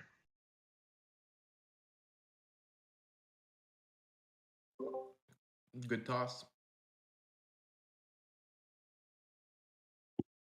Yeah, I'd also like to add that, I think it's also interesting to see how we would be able to take this fractally process and use it in other ways. As far as I guess some of the ways that I think about how it could be utilized is, so we have a pomelo season coming up. If you had, I guess, kind of teams or ideas that people sent around within the community, if they were able to apply this way of allocating weekly funding based off a budget that they're able to secure through a Pomelo pitch, through some type of team-based project, it'd be interesting to see how well and successful this, I guess you'd say, a little organization that would pop up would be able to perform while they're basically working together, but they're also deciding how we should allocate our the weekly payment towards the team. And if ideally, if the team's working well together, then everyone will be able to kind of balance a workload out and be fine with what to kind of expect going into each week. And then it's just at every meeting, you kind of just check off, did you hit this? Or did you do more? But I do think it's an interesting way of actually building an organization through not necessarily, however we end up doing like the main fractally, using the concept individually as well, I think is interesting, if any of that made sense.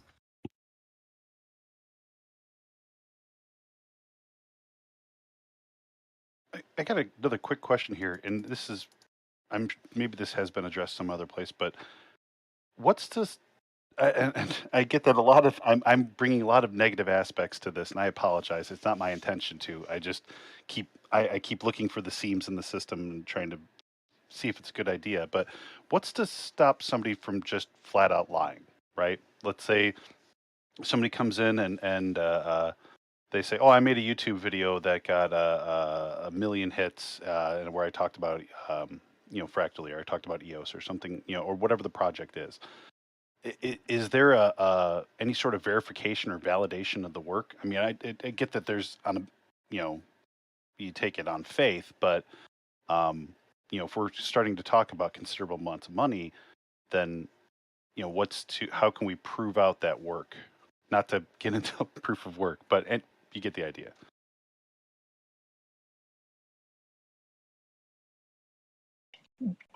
Well, it is a proof of work in terms of it's a proof of subjective work. So it's the responsibility of each community member. Oh, somebody speaking? No, I'm just agreeing. Go ahead. Okay. Yeah, thanks for sharing. And I appreciate the criticism, and I think the criticism is helpful, by the way. But yeah, it is a proof of work in that it's a subjective proof of work, and it's the responsibility of each community member to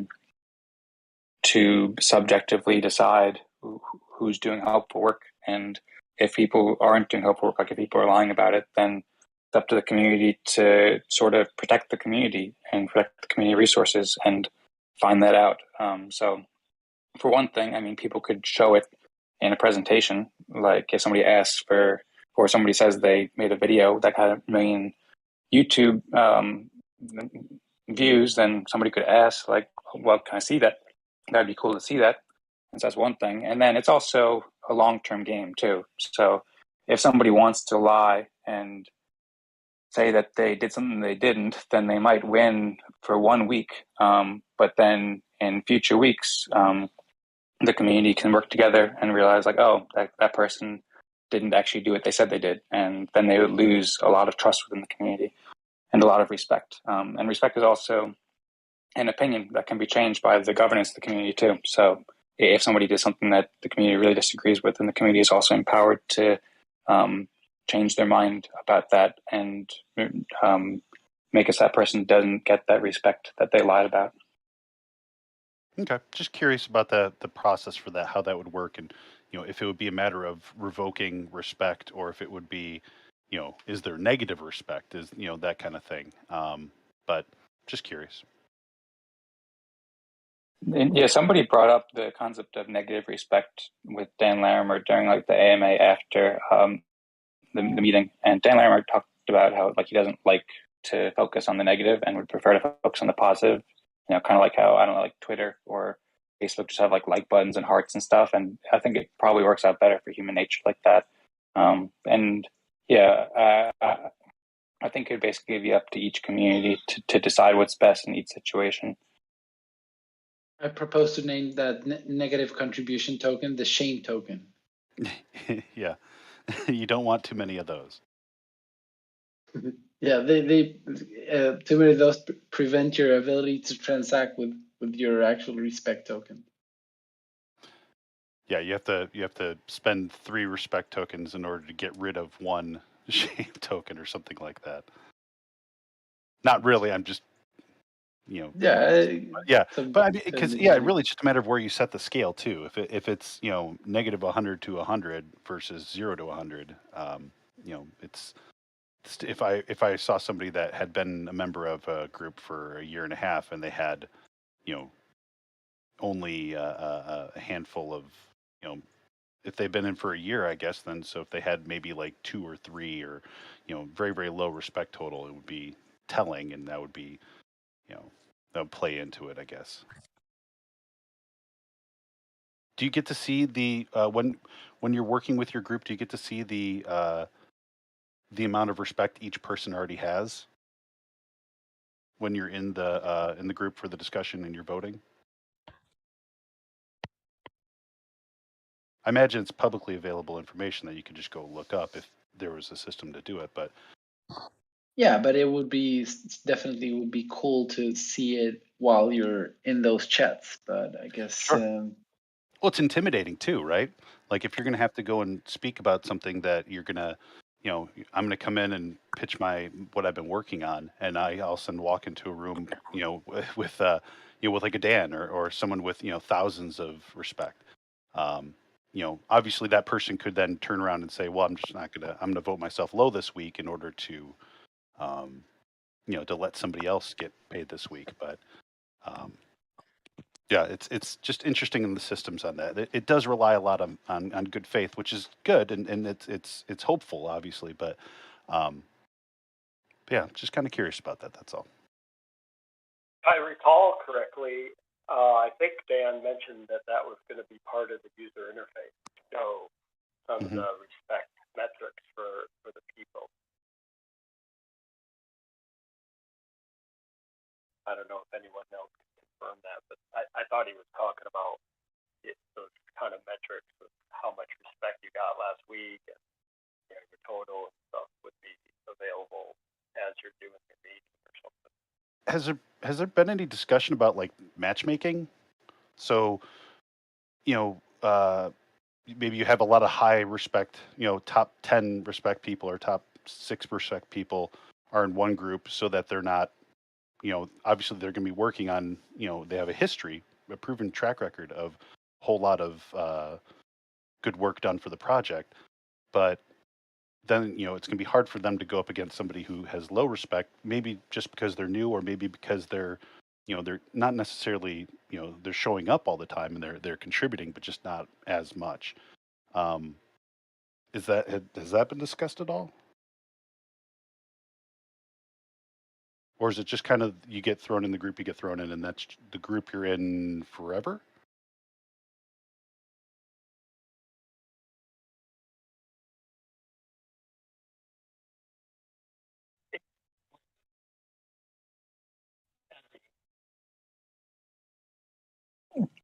Oh, Mark, it sounds like you're breaking up. Oh. But go ahead. Anybody? I really. Okay, sure. Yeah, I think maybe Mark's still trying to speak. Please feel free if you are. Okay, I don't hear anymore.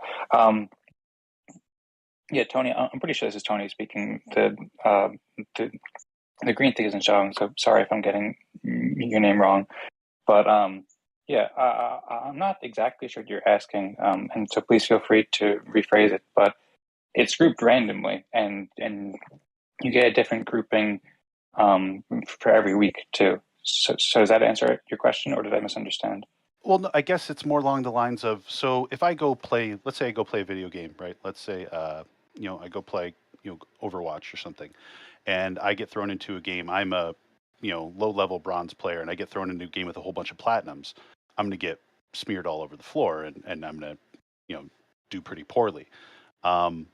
Whereas, so that's kind of what I'm curious about here is if you could just, I mean, if let's say there's, obviously the groups are small, the overall pool is small, but the So you will get, rolled in with a lot of other high-profile people in the community. I'm just wondering if there is. I get that it's picked at random, so I guess that is as fair as it could be.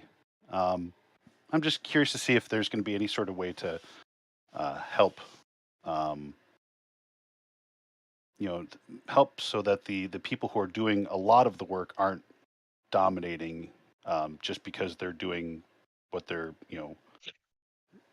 their line share of the work.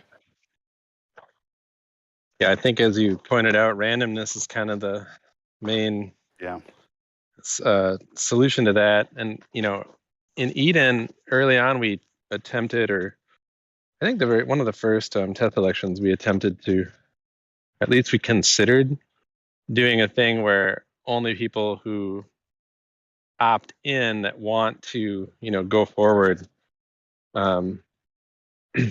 like we had the idea of doing different pools of people, basically. I don't think it ended up happening, but yeah, it was exactly to address kind of what you're talking about, like where, for instance, if you had, or maybe it's looking at it from the other side, where you had 6 super high value contributors in Eden that all ended up in the same group randomly, but only one could advance. Then you'd have this problem where you just kind of lost all those other 5 people from the process. But I don't think we ever ended up trying that. And it was only ever considered to be like maybe just for the first round and then random thereafter. Yeah. But yeah, I don't know if Dan has any ideas along those lines for this. Yeah, I hadn't thought about it from the other aspect, right? Because then, if you have 6 people who are all, lead devs for the project, and then only one of them gets advanced against, another 70 people, essentially, or their groups, so to speak. All, so you're going up against all that. But yeah, it's kind of a crazy way to think about it. But yeah, I imagine I would hope these things are getting thought about, right? Like that would be my number one concern, is that there is a definitive answer as to why and what, and but again, I know that's a lot of that's to come, and we're still early, so yeah. Yeah, I think ultimately randomness is kind of like, over time, it's not going to be the case that, that these unlikely combinations of people occur like repeatedly. It'll be spread out, so it'll average out over time. And then while I'm talking, if y'all haven't had a chance to read Douglas Bootner's post on Fractally, I thought he brought up some really cool points. I don't know if Douglas is on the call right now. I can't really see who's on the call right now, but he wrote a piece called like The Good, the Bad, the Ugly of Fractally, and posted it on Hive after the last election. And I thought he raised some really good ideas, some comments and critique that was probably pretty valuable, so worth checking out.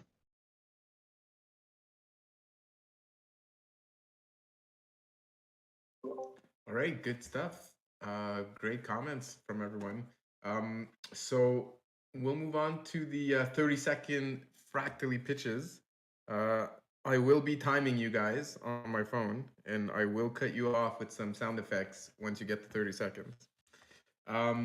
So we've got 6-7 people who have indicated that they want to go.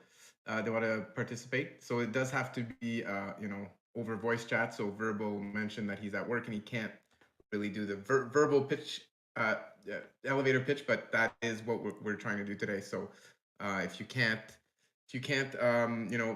put it on audio, then maybe you can't participate in this activity, but maybe there'll be more coming up for people later on in the week for written contributions.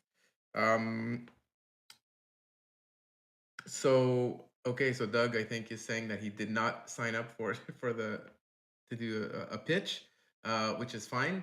I know Chuck McDonald definitely did. So Chuck, did you want to lead the charge here with your pitch?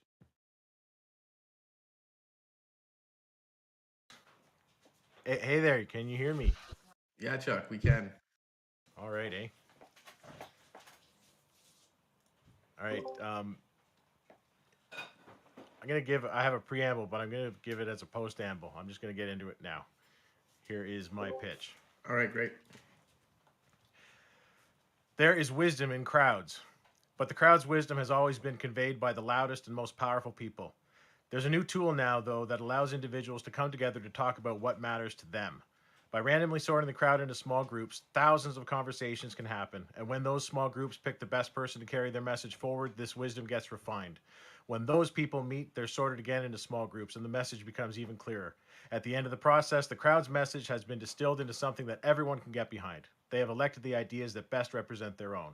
This process is what Fractally is building. That's pretty good. That's pretty good. Had to cut you off there for the 30-second rule. You squeezed in a lot of words in 30 seconds anyways, and I thought you were going to end it right at 29 seconds. But that was great, Chuck. Thanks for sharing and participating. If I can just 2 sentences of preamble. Sure. This is what I consider to be the essence of Fractally, the political playoffs process. At the moment, I consider the concepts of work done, when it's been done, the person arguing, the team they represent, the greater group they are a member of, etc., to be details that are linked with how, where, and why Fractally gets deployed. Okay, great. And I'll drop that in the chat. Yeah, cool. Yeah, definitely. If you want to share your pitch and preamble by text form in the chat. But for all the jury out there and the voters, do not take into consideration the preamble for your voting for the 30-second pitch. No, that was great, Chuck. Thanks for sharing. Milo, did I understand you correctly? Did Milo want to join? I'm not even sure if Milo's still on here. And then we had verbal, but unfortunately, he can't access audio right now. So I guess up next would be Dario. Did you have something you want to share? Yes. You hear me? Yeah, we hear you. Let us know when you're about to start, and I'll run the clock. It's good. Start. Fractally is a way to fund ideas and projects to pay teams and people within the EOS community for work done that is valued by the community, and to reward liquidity providers. Similar to how a VC provides capital to startups and emerging companies through private equity funding, the EOS community provides capital through public funding through Fractally to hopefully find and enable a dApp on EOS which will go mainstream. Want to have a killer dApp emerge on EOS? That's the way to go. All right, good stuff, Dario. Kept it almost to 30 seconds. That was good. Okay, Patrick. I know Patrick was trying to talk earlier, but his mic wasn't working. Hopefully, Patrick, did you get your mic working? Did you want to share something?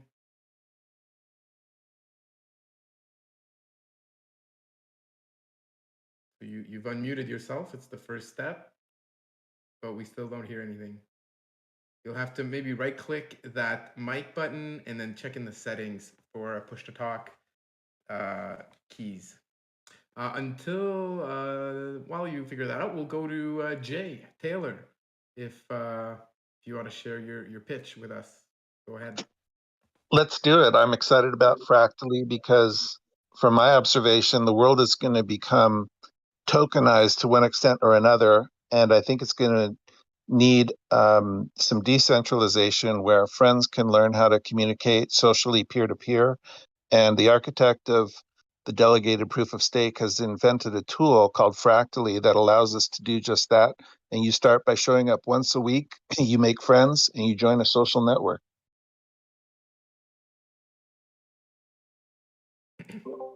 Good stuff. You respected the 30-second time limit as well. Yeah, those are great pitches. Anyone else want to jump in the ring here? We've got 3 pitches so far.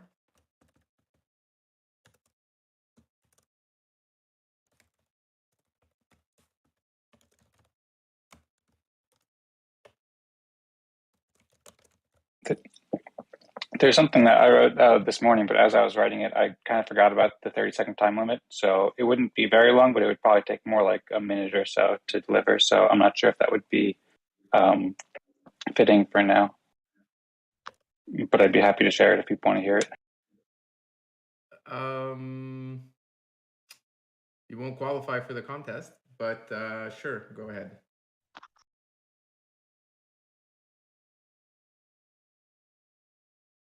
Okay, cool.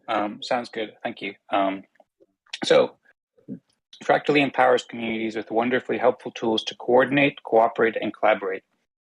With Fractally, everyone in the world can give their community superpowers to smoothly cooperate in harmony, coordinate all kinds of helpful work and fun meetings, and fairly reward everyone who does help work for the community. Fractally provides communities with a complete and fully featured cooperating system to empower communities to cooperate with the benefits of the digital age. By simply going to fractally.com and using a simple setup in minutes, communities can easily set up their own blockchain-empowered social media network, autonomous organizational structure, governance system, DeFi trading and investing tools, revolutionary system for fun meetings, community respect, and other state-of-the-art tools with elegant and principled design to empower your community. All of this is possible without any programming experience, need to hire a team, special skills, or research or any kind of confusing technology. You can empower your community simply, like starting up a new site, a new subreddit or a Facebook page, but with the alignment of Web3 to empower your community with the respect that your community deserves. This is incredibly empowering for all creators, artists, and all kinds of community leaders to accomplish all kinds of goals. Fractally provides all of us and humanity as a whole with an exponential upgrade to create all kinds of community and public goods in ways that were previously unimaginable. The benefits for your community and our civilization are profoundly exciting and can greatly empower all of us to make the best experience possible.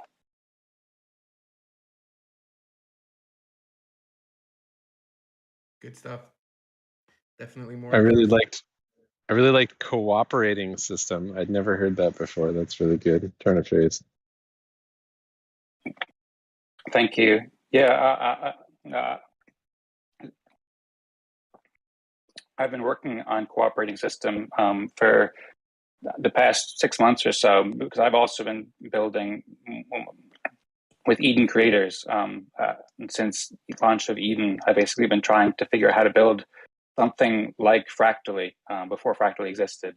And cooperating system is the term that I kind of centered around after writing it like a million times. And because Eden OS was Eden operating system, which was kind of technical and confusing because people think of operating system as like Windows or Linux. But really, like blockchains are like community computers that we can all use together. And we need cooperating systems to help us cooperate and to work together better than we were ever able to do in the past. And the world very much needs more cooperation.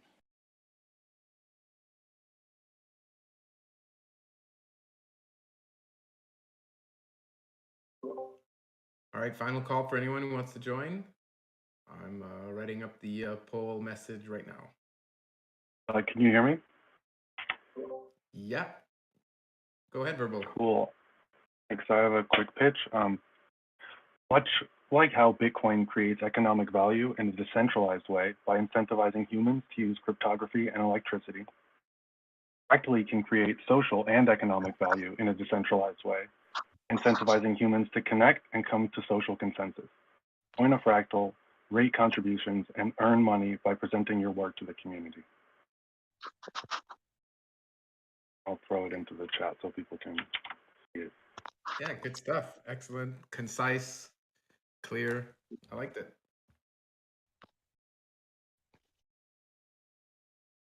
So to address a few of the comments in the chat here, we've got John, saying that maybe the EOS community shouldn't spend so much time on Fractally. While I definitely don't. I can see the validity in that comment. In terms of the Fireside chat, obviously last week we talked a lot about Fractally. The week before it, that just came out, and then this week we're kind of following up on something we said we'd do last week. But definitely doesn't mean that all the Firesides are going to have an extended Fractally section to it. But if the community is, very intrigued by it and they want to discuss it, etc., I think it is a good venue to do that. But definitely not something that we have to do.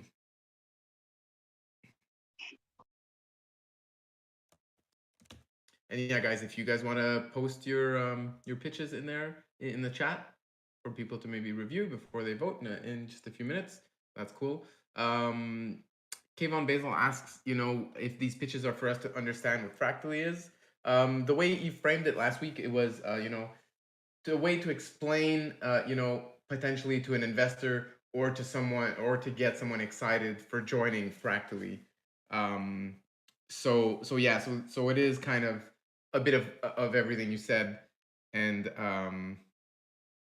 yeah, exactly. Okay, cool. So I've got the post written up. Could I jump in here and give it a shot? I don't have anything written out, but I was just listening into what people have been saying to get a sense of really understanding how people perceive Fractally, and just wanted to give a try here. Yeah, for sure. Give it a shot. I'm going to gong you after 30 seconds. Good luck. All right, I'm ready to go now? Yeah. Awesome. Okay, so historically, communities have always been around, whether it's a book club, fan allegiance towards a sports club, or some other form of entertainment. We've always had communities. Eventually, communities got brought online, and Facebook actually enabled a lot of this by allowing us to create Facebook groups, and there's other ways of creating your communities. Fractally is just the logical next step after Facebook, the Web3 version of creating a community, giving you all the tools you have to create a community without needing to be a programmer, and also giving you ways to evaluate contributions so that you can actually assign a monetary value to community contributions. That was good, man. I like it. You just needed to remove just like 10 words to fit in 30 seconds. I should have just removed my first 10 seconds or last 10. Yeah, that was pretty good for on the fly contribution here. Good stuff.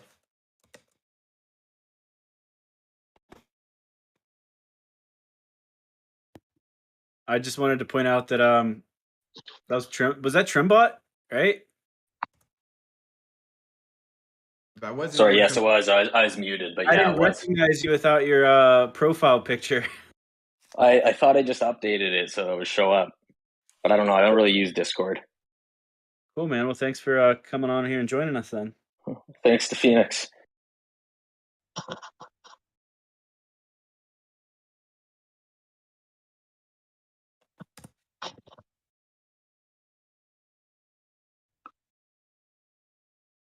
All right, so I just put up the post. I'm going to put up the emoji votes, and then you guys can go vote for your favorite pitch of the day.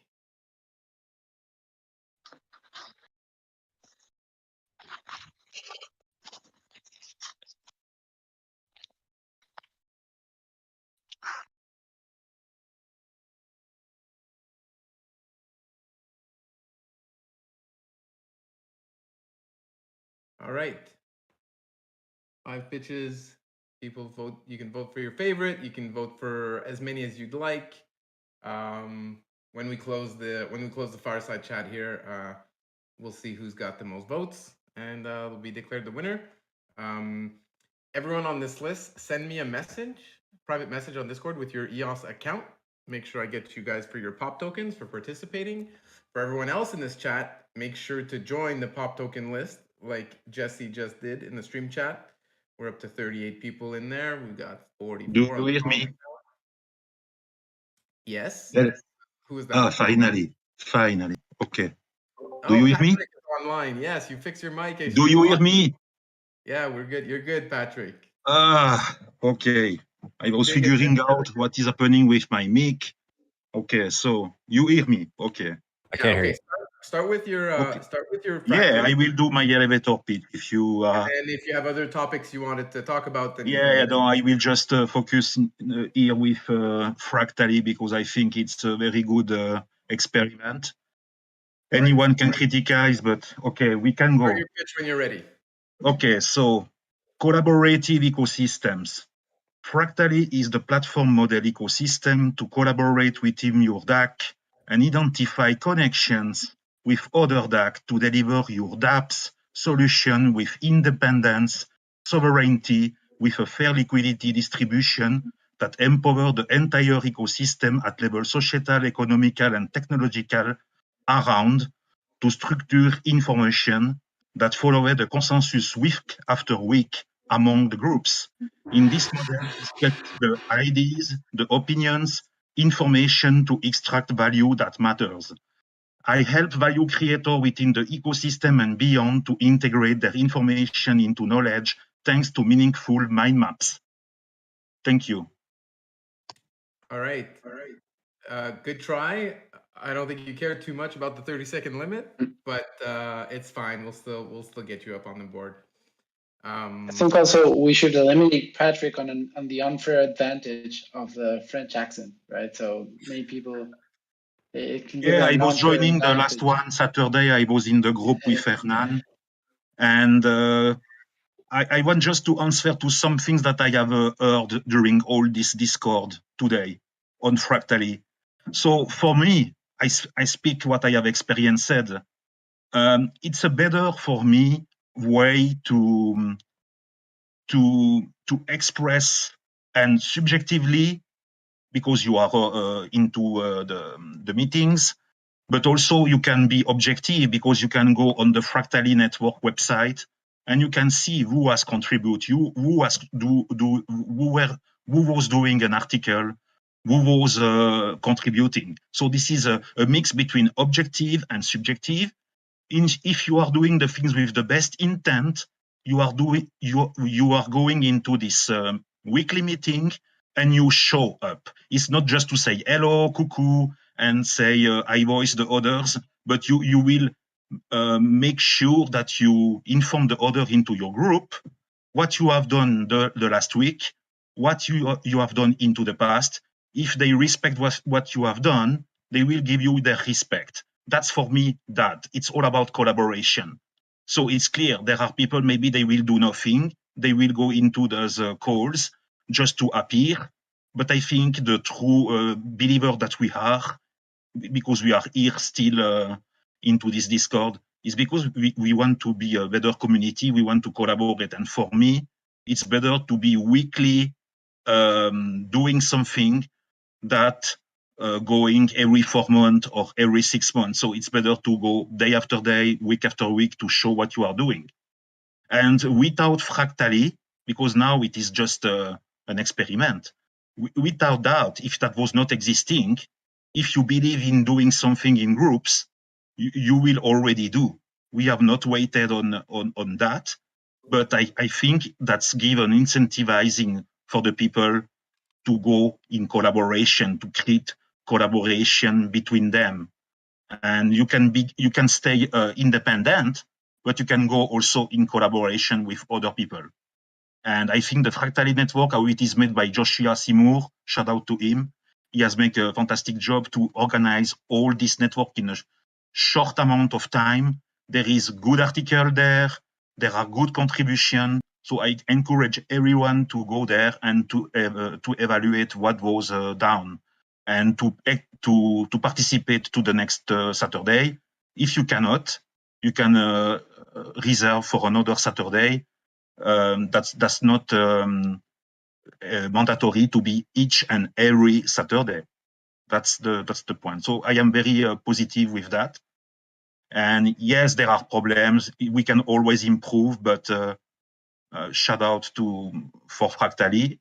Let's go more in the sense of the DAC, because now we are not a DAC. We are definitively not a decentralized autonomous community. We are all doing our stuff, great stuff, but we have to collaborate. That's my point on that. Great, thanks for sharing. Glad you figured out your mic. All right. I don't think we're going to be going 7 hours today. Did anyone else have some final thoughts to share before we wrap up this fireside chat and announce our winners? Yes, this is Jay Taylor. I have a request. It seems to me that, and I'm just kind of thinking of the best way to respond to some of the comments about why would anybody waste their time in the community, even by the distraction of what is Fractally, and I think kind of friendly counter question is that, making 30-second pitches today, it's like it seems as though that could be putting the cart in front of the horse, where we're just going to crash into each other. And I know some of the details. Obviously, it's fairly well known that in Dan's white paper and designing this new, I don't know, for lack of a better term, super token, it's like, well, it seems to me there's these 4 central aspects of a token that could be, an upgrade, I think was one of the words that he used. And so obviously in Dan's mind and what his design is to come up with a token design that the EOS network community could actually, call it upgrading a token. And I feel bad even using those types of words because it could be a non-starter. But it seems to me that it would be appropriate for us to, one of the things that I think is potentially sorely lacking in the blue papers, I wouldn't suggest that we have a separate fractally blue paper. And I know there's some history behind the tension about, was there an offer, a suggestion, a demand, a proposal? But if it is wise for us as a community to think in terms of potential solutions, there's, I don't know how long the laundry list of the blue paper suggestions are out there, but it would be good to prioritize them. And I think maybe it would be appropriate in the next week or two to have a counter informational dump. Why would we pitch fractally when we haven't done a feasibility study? Is Dan's 4-prong token idea, where you take 32 bits and break it into 4 pieces to 128 bit, is that token proposal incompatible with the future of the EOS token, or is it compatible? And if it's compatible, then we should certainly keep the conversation going to at least test the feasibility, so that the stakeholders can make informed decisions about what they want to, quote unquote, vote for, push for, help with, or move separately but together over. So I guess the ask is, could we have a presentation from the participants, I guess, of the combined chains, to make at least a responsive informational response to what, one piece of it would be Dan's token idea. That is changing topics quite drastically, but I do have thoughts on that. Regarding like, why are we doing these pitches? That was just kind of just something that came up very informally last week, just based on the conversation we were having. It's definitely not like a overall strategy of any sorts. It was just, part of the conversation last week, and we wanted to keep our words and close the loop on that this week. For the rest of your questions, then yeah, maybe if Aaron or someone else wants to jump in, go ahead.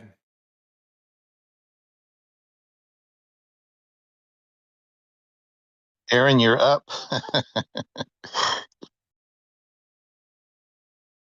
I had a team call last night with basically my whole team, and we went through that long list of improvements that was originally proposed. And there are some ideas in there that are worth thinking about externally without thinking about fractally.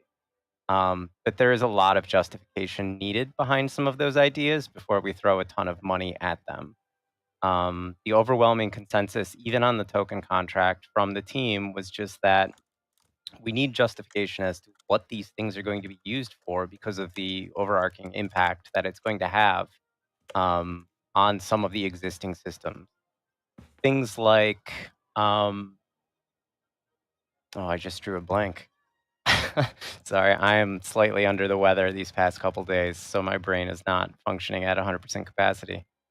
The optimizations, when you were just mentioning the 32-bit versus 64-bit, like, that is a significant shift, and it would be beneficial to future contracts moving forward, but it arguably is a premature optimization that I don't think anybody's actually asking for right now. We're talking about reducing some of the usage of things like balances on chain. Is that actually a problem right now? And is that worth actually going through that effort? Or could that just be done in this one instance of this application? I have a list somewhere. It's not in front of me right now, but I took notes during our call last night and was planning on forming that into kind of an opinion piece. So that's on my radar to actually do and to come up with more formalized feedback on some of these ideas. So, I mean, there are merits in these ideas. It's just a matter of figuring out what's the justification for pushing forward on those things and the merit behind them.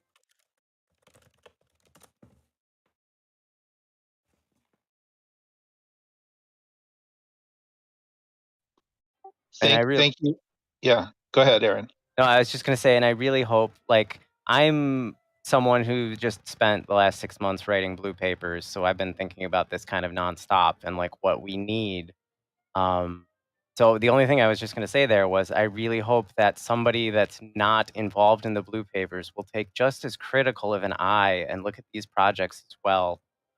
Because it's not that I am applying this critical eye to what was proposed, just out of, for some malicious reason. It is really what I hope that others will do to all of the projects being proposed. I can't do that to the things in the blue papers because my head's literally been buried in these things for months. So if I could, I would. But I really do hope that everyone looks at all of these proposals and is critical and is willing to accept feedback and have these discussions, because it's going to improve these ideas. And then once we can all unify behind something that is improved and molded by the community of developers here, like, those ideas are going to get stronger. We'll be unified and we'll be able to push forward with them. So this is going to be a group effort, and we need to be critical of this stuff and respectful. Like, these calls have been great. Everybody's super respectful on these. And let's just keep that up. Sometimes I didn't read the book Blink. However, I think the same author wrote that it takes 10,000 hours to develop an expertise in something. And so, Aaron, I think because there's so many community participants who value your frontline work, starting with the wallet and other things, that I think we would benefit from just your blink of a response to, I think we've heard the public conversations about, well, gosh, it really sounds like the ENF and Dan came up with this fractally idea that would completely steer EOSIO in a different direction. And it's like, who's going to be in control of Mandel? And, the community at large, I think, is saying, these question marks are popping up into our brain, and it's like, wow, is this going to be another division and a parting of ways? And I think the answer is, well, not necessarily. And there may even be a third option of where communities can form that work together in cooperation with each other. But I think it does, like I'm saying about, did we just put the cart before the horse? And Stefan, I don't mean to insult you. I liked your question though. Yeah, well, let's put fractally to bed. I'm not. I think I didn't hear you correctly. Obviously, fractally is going to be talked about into the future, but it's like, no, we wanted to actually close out the discussion on the fireside chats today. I'm glad we just completed that piece of things. And No, sorry, I'm not. that's not what I meant.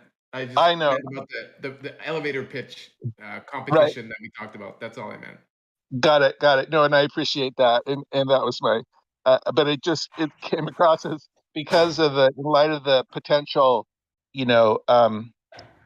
inflammatory discussions that go on potentially. And so, but now my question is way too long.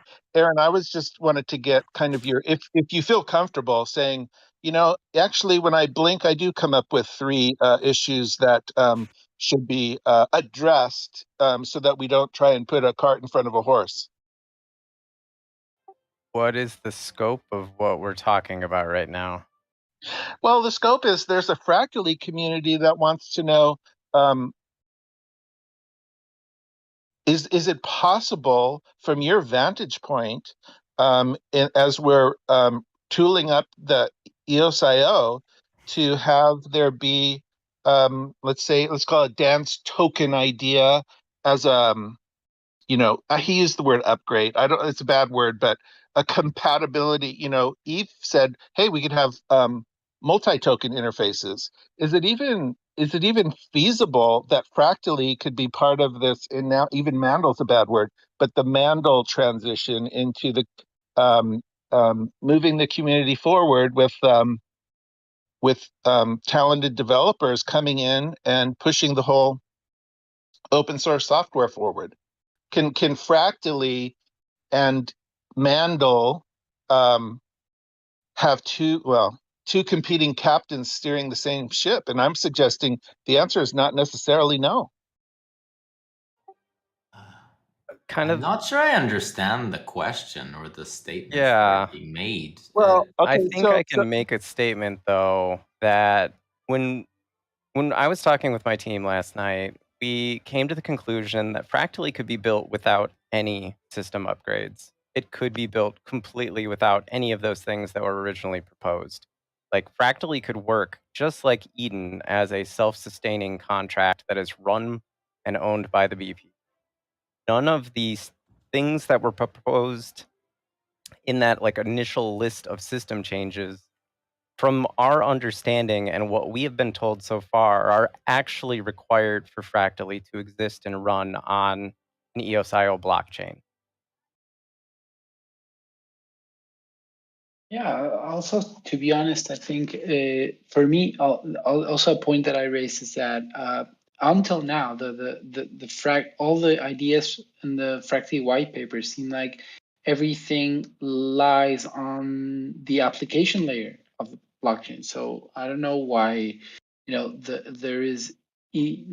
doesn't even need to be maybe a discussion about system contract changes or even new blockchain, or I don't think Fractally fits there. I think so far Fractally does fit as an application on top of a blockchain. One of the system changes that I understand, for example, might be increasing the size of the allocation for the smart contract. Would need to be a system change. I'm not sure what you're referring to. So, Eve, when you said I'm not sure if I understood the question, from a non-technical person who's trying to track the conversations, it would be, so am I hearing? And this would be something that maybe where I'm asking questions about a moving target, but it would be like at a certain point you might say to somebody who has to two groups of people who have a different idea about moving the chain forward, would be, well, it sounds like one or both of us need to fork the chain. I'm not really really not following. Can you try to explain maybe in a different way? Because you're talking about Mandel, which really doesn't have anything to do with Fractally. Mandel is a release anyways. It's not a thing per se. Like we could just the next version of the EOSIO or the next iteration with some functions in. But you just mentioned system contracts and having to fork the chain to be able to launch Fractally. I'm really trying to follow the train of thought, but I'm having a hard time. Can you try and explain in a different way? Yeah. And you don't need to get any technical. Like just lay it out as bare as possible. Dan has this idea that he said, for example, I think Eden as that the Eden community, I would like to see them have their own token, for example. And then he said, in describing, not in the Fractally white paper, but in a Q&A presentation, Dan expressed the idea that his vision for the future of the token that would be used for Fractally would be redesigned in such a way that it could potentially be attractive to the exchanges, because it has it's designed actually to be exchange friendly, for example. And so that part I have, what do you mean by that? Because I have no idea what you're saying about a token that would be attractive to what about the token itself is fundamentally different than another token? the fundamental core 4 to 6 pieces of a token, which would include account name. That's not the token, though. Well, that's not a token. Well, there's a token symbol, and there's wallet, the ability to integrate into wallets, and actually for the exchanges, they're basically, most of them have, like let's say they speak ERC20, and it's like, okay, so have we incorporated the ERC20, not code based necessarily, but the interface of two tokens that can be exchanged over an exchange in a friendly way where there's not that much redesign, like the software design that an exchange is look at when they're saying, should we list this token, would be, is the software friendly enough where we wouldn't have to invest $300,000 to integrate it onto our exchange.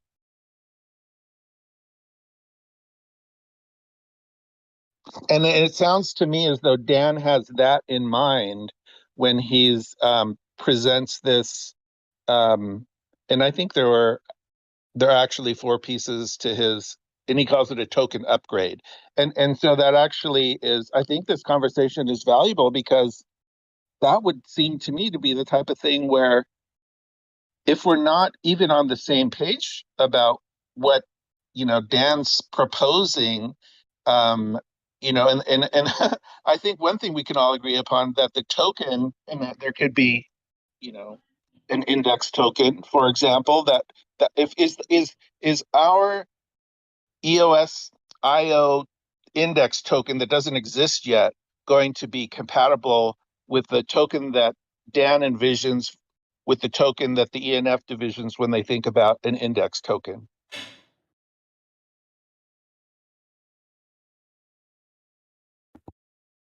There's a I lot haven't going on there. seen anything about an index token on the Fractally or Dan side. I'm not sure what you're referring to there. That gets into UX stuff potentially, but Aaron, Hey I guys, spoke can with you hear Aaron. me? Yeah, can you hear me? Okay, yeah. Hi, sorry. You can continue.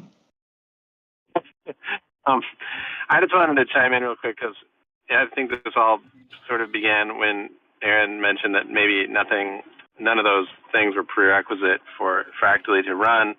But I wanted a little clarity around that because, like the token contract itself, I believe there was some security concerns about the existing setup, and then something to do with the new token standard. The common contract account shared by all tokens versus what we have now. Aaron, I don't know, you might be in a better position to articulate the differences between what Dan is proposing and what we have now, if your brain allows. Can I jump in? But real I felt quick? like James might be good to jump in. Yeah. All right. Hey. Hey, James. There we go. Hey guys. Hey.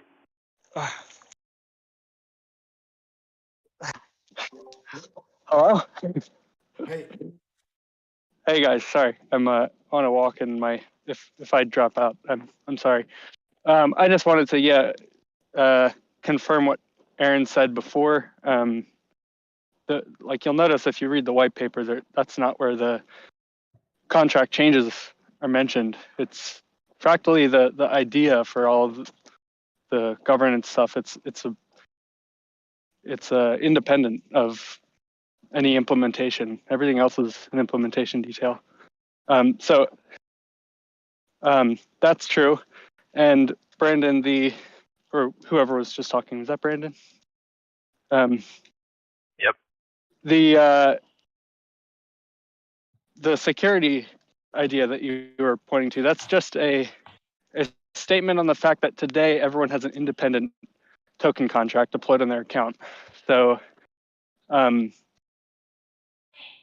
it's wasteful from a resource perspective. It's also less secure from the fact that everybody has their own contract and could modify it in unknown ways. And you don't really know that when you're interacting with token contracts. You assume a token's a token, but it's really up to whoever deployed that contract. And then most people that deploy a token contract are not having the authority of the account that controls that contract under a multi-sig, or they haven't nulled out the keys or anything. So there's the potential for updating the logic in that contract to either steal tokens, or even just in a non-malicious sense, there's a potential for mistakes to be made if you're implementing your own tokenomics.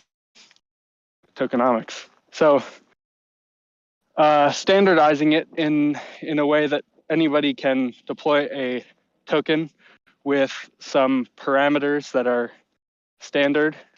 The contract exists in one location, so it's more resource friendly, and there's a single contract, so people aren't redeploying contract. There's not as much chance for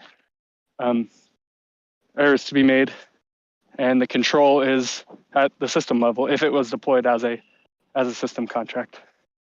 And on the note of system contracts, sorry, I'm talking a while, but I just heard some confusion about this stuff. There's one system contract change that was even mentioned.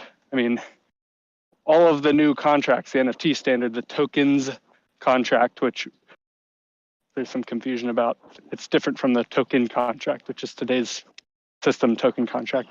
But all of the only change was the change that was recommended to be in the symbol, to turn off the auctions for symbols, so that we could ensure there's no collisions between the new idea for symbol auctions and the existing symbol auction.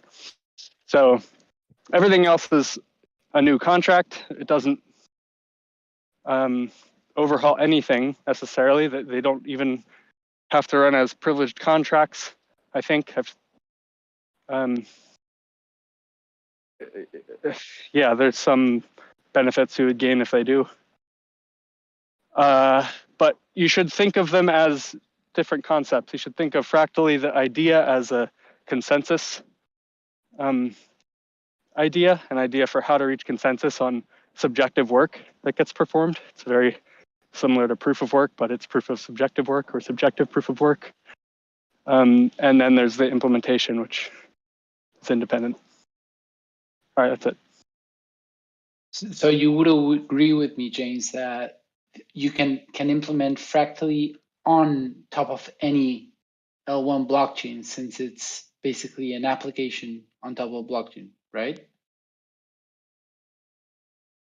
Any L1 blockchain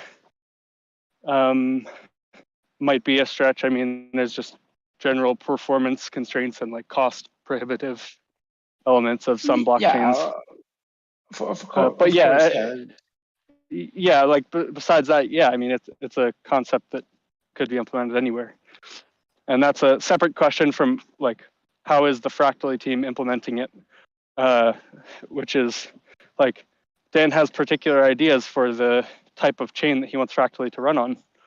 And that's the proposals that he's making, that this is, but the idea is independent of that. It's why EOS isn't mentioned in the white paper. It's why the system contracts aren't mentioned in the white paper. It's a consensus idea. It's not a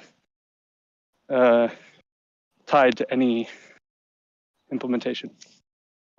Yeah. And I mean, I will say I love the idea of new consensus mechanism. Like, that's the most exciting part of Fractally and Eden for me. And I can't disagree with the things you've been saying. The things that did come up in our internal call last night were that there are easier paths to achieve some of the same things if we are understanding what the goals of Fractally are, and having the opportunity to actually identify those needs and propose potentially easier solutions could create a easier path forward. So.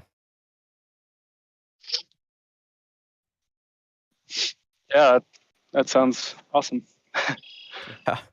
I would love to talk about it. It sounds like there should here, be, but yeah. well, it sounds like there should be a Fractally blue paper.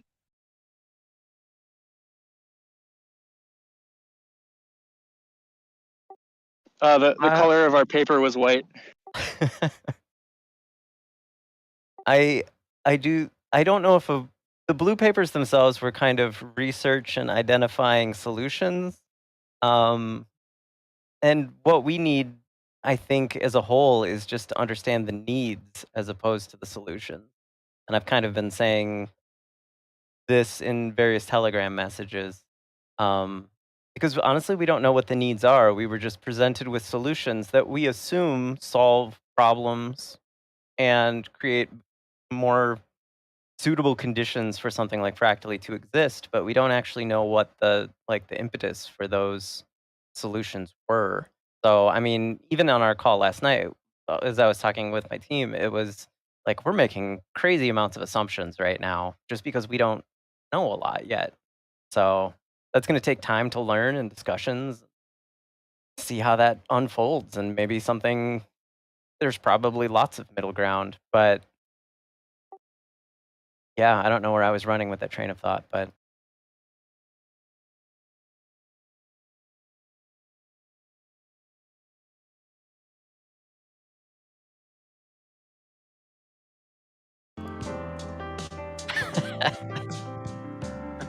I stop talking and we get elevator music. We've had a lot of fun here tonight, folks.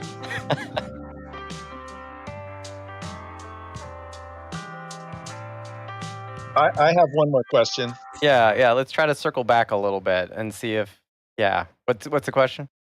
So I'm just making an attempt at being a community member, and I understand a little bit how the ENF is functioning, and Eve is in the process of starting this an entity that's being spun out of the ENF for appropriate purposes. It seems like necessary and appropriate purposes, which I think is a fantastic idea, and I appreciate someone always has to move the ball forward, and I think I see that as happening, so I'm excited about it.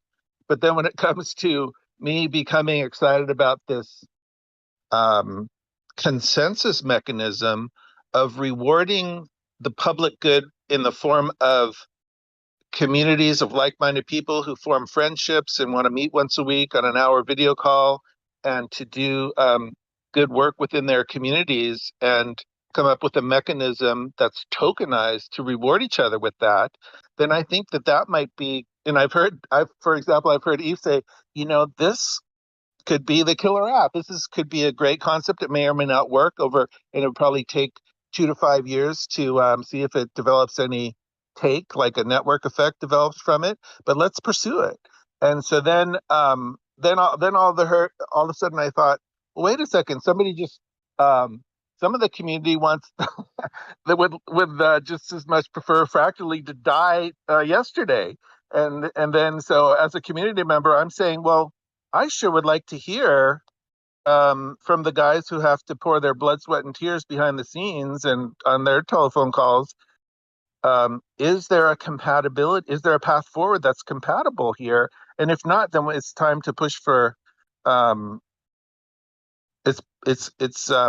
We would like to know sooner rather than later, so that like one of the things that was brought up on this call is none of us want to invest hours per week on a project that is dead in the water. Do you mean besides already investing most of our money in 4 years overtime? To speak to that a little bit, right now there's a strange division. Fractally is running their experiments for the sake of Fractally, and it is not being run for the sake of EOS or EOSIO. So there's not real alignment there yet. I'll be honest, I joined Eden because Eden was being run for EOS. Eden wasn't being run just to improve Eden. It had a purpose. Right now, Fractally has pushed away from that purpose, away from EOS into its own standalone thing. It could be its own blockchain, it could be its own application, it could be run anywhere, it could be chain agnostic. And to that end, I think you're going to see interest peter off because some of us, like Hernan had just said, have been here for years working on EOS and EOSIO. I get approached a lot to work on other projects and other blockchain stuff, but if it's not involved in what I'm investing time in right now, specifically EOSIO, then I have to prioritize it that way. Like, sure, Fractally sounds awesome, and if it works, that's great. Like, let's bring it to the system, to EOSIO systems. But until it is actually being applied to EOSIO systems, like, I have to prioritize it as if it were an external project that was completely unrelated to the systems that, like, I am getting paid to work on. So we need this alignment to happen if we want to be able to use those systems for this community specifically. It seems like something. Did you want to say something, James? I would love to hear you speak more. No, sorry, I just said well said. Go ahead. Oh, okay. Okay, cool. Thanks. Yeah, I was going to say, based on what Aaron was saying, and also some feedback that John Heater was sharing, and something we've been discussing, and I think Joshua made in the Fractally group. It seems like it'd be really helpful to have a fractal for EOS, so that people who are really excited about EOS but aren't so excited or don't have as much time to focus on specifically Fractally can benefit from the Fractally process and use that to help EOS. So Joshua started up a group within the Fractally Network, Mighty Network website for the EOS Network DAO. And I think it'd be really helpful to start up weekly process, start up weekly events for fractals specifically for EOS. And it can work very similar to the Eden process. We can also raise some EOS funding. So there's incentives for the EOS community. And rather than really talking about or focusing on Fractally, it can just be focused on helping EOS. I think that could work really well. I've been working on something somewhat similar with Fractal Forums, which I spoke about a few weeks ago on the call, which can help use the Fractally process to find like the best ideas or answer questions for the EOS community in terms of what we think is best for what direction to go for the EOS community and so forth. So that's something that I'll be proposing soon and aiming to raise some EOS funding for. But in addition to that, maybe just starting up a weekly Fractal meeting, kind of like how we meet once per week and we have these like epic fireside chats. We could do the same kind of thing on another day and have it where people can also experiment with the process and specifically aim to help EOS. So yeah, I'd be very interested to hear what people's thoughts are about that. And just to see if I'm following the flow of the conversation and giving my armchair quarterback's opinion, I did track with us about investing in the EVM.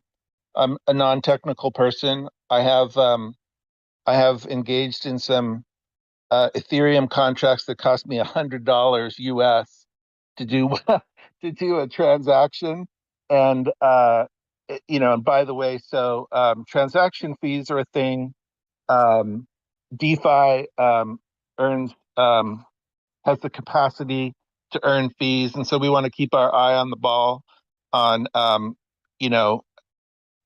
what runs a network, how's the community benefit from it, what is token value, how do you measure that, and for the benefit of the EOS network community, and we're placing a bet, so to speak, on well, do you know how many community members and developers there are in the EVM network that could easily participate in ours? And so I understand the thinking, and I think that's appropriate and wise.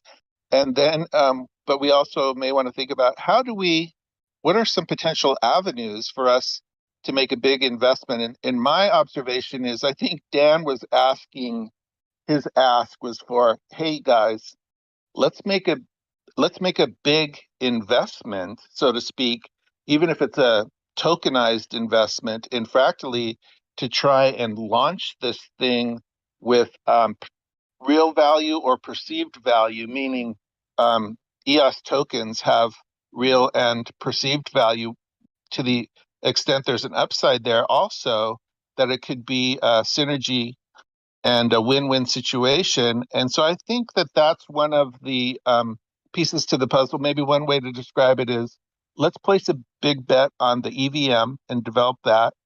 And maybe we should also place a significant bet on this architect out there who's come up with this DAO idea of reaching a consensus by weekly 1-hour meetings of very varied and various social networks that can grow virally. And that concept may actually be one of the missing links, just like bringing in developers. Maybe, and I think that Jesse and his bees marketing concept is brilliant. But then also this Fractally tool of bringing people together once a week in social networks could actually take off virally in a way where it may be an oversight if we decide not to make a big, significant, not a huge, but a significant bet to push that project forward, because it may just take off and it may be something that adds tremendous value to the community.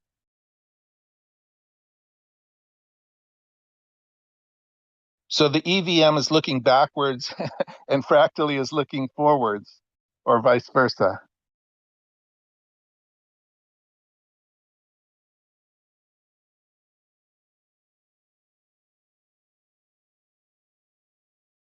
Yeah, exactly. What you say with EOSBs currently, it is, in my opinion, one of the best marketing outreach solution that we have to have a multilingual experience, because one hive equal one language. So the other circle, the other platforms that are into EOS ecosystem or any other EOSIO iteration, you can collaborate with currently with EOSBs and use the workforce of their hive to translate your document. Let's say for Pomelo, for example. For Pomelo, you can create your grant, submit your grant for Pomelo in English, Korean, and Chinese. So you write your grant in English, then you need a translation for Korean. You can go to EOSBs and ask, okay, give my text to translate to the Korean hive or to the Chinese hive. There are 11 hives currently. Jesse, let me know if it is not that, but we are not here for the numbers. There are several hives, so into the EOSBs. So that's a very nice ecosystem, and it is organized in a collaboration approach. Myself, I am preaching so months ago that I am in that we have to be more collaborative. We need to have collaborative ecosystems. So with EOSBs, we have that. EOS support, just fantastic. And ENF in all that, for me, at the middle of all, we have this ENF with Pomelo searching for the wisdom of the crowd. Very tight relationship between ENF and Pomelo. ENF, I see that as the pyramidal approach, where you have the CEO with all the team. That's traditional approach, top down. But then, what is proposing Dan Larimer with Fractally? You could name it that fragmented ecosystem. You can choose another name. That's not the name that is the most important. That's the spirit behind. He come with this white paper. There is no implementation for now. There is a good white paper, very well done. Now, he want to see if there is traction with that. We do the Saturday meeting, and we go step by step. We improve. That's innovation. And to ask when that will be finished, when will be the end product, for which date we can expect that, for which time. That's the wrong question, because that will always pivot. There is never an end. So the question to know when will moon with the price and all this stuff, the price doesn't define us for sure. So we need to have a good ecosystem working together. We have ENF, we have Pomelo, we have EOSBs, EOS support, EOS starter, and the other EOSIO chains, EOS going with Mandel. No, for me, all is going fine. Now we can go with the best technology, with all what we want. If the people doesn't want to collaborate between them, we are, sorry, in the shit. So we need to collaborate between us and don't wait the final implementation of something, because fractally that could come in, it's a multi-plan years. Even 1.0, how it is now, it's also a multi-plan years. If it is not evolving to something more fragmented, to something more more close of what the human is. For me, it's every day. Every day you have to do something. Every week you have to deliver something. Now, how to measure? You can measure that by going on the network, on the website, and seeing the contribution of the people. You can read, you can dissect what is written. You can objectify about the ideas, about the information, about the knowledge, and not the people. Because you can disagree with someone, but you cannot disagree maybe on the ideas, on the information. And to become a DAC, we need really to be totally independent of the incumbent advantages, all this stuff, all external property. We need to reach consensus on the ideas, on the information, and for that, the Fractally Saturday weekly experiment, that's good. If you go with a good intent to share what you are doing into the week, the past week, and also explain what you have done in the past, and the people can verify that somewhere. Forget about blockchain for a moment. Just experiment first the system. Then that will be on chain. That will be Fractally will be a platform. There will be like a kinda Violet Garden improved by John Williamson. All will come to something beautiful. So before to implement, we have to test first how it goes, and then we can do pivoting, changing, necessary change, and implement differently. And that's the beauty. So I am totally 200% motivated as never. For me, the price is the token price. That's just the continuation. That will be the result, deserved result of all what we are building. Like said Yves, EVM on EOS is ready with RPC calls already now that we speak, and it is not yet totally deployed, but that's already made. So I prefer to wait for something and use that thing into this globality, because we can be going fast, and at the end we have a super token price for EOS, totally inflated, totally lobbyist like Cardano and Ethereum with foundation behind in Zug in Switzerland, and going in Davos just to inflate the balloon, inflate the price. And us, we have the best structure, the best technology, and we are becoming a good community. Good people, good mindset, shifting, that are seeing that is not only about the value of the price. So go EOS and go Fractally. Well done, Patrick. Maybe we leave it there for this week. And don't be afraid with my time, because 30 seconds for me impossible. But 1 minute 30 for a pitch, like last week, I was doing 1 minute 30, and that was correct. But 30 seconds, what you 30 seconds? Just marketing and that's all? No, 1 minute 30 for a pitch is a good time, I think. But one more time, it's about ideas and information. It's not just to make good marketing and good commercial. That should be marketing, infrastructure, and tooling, a pyramid. And we are building that.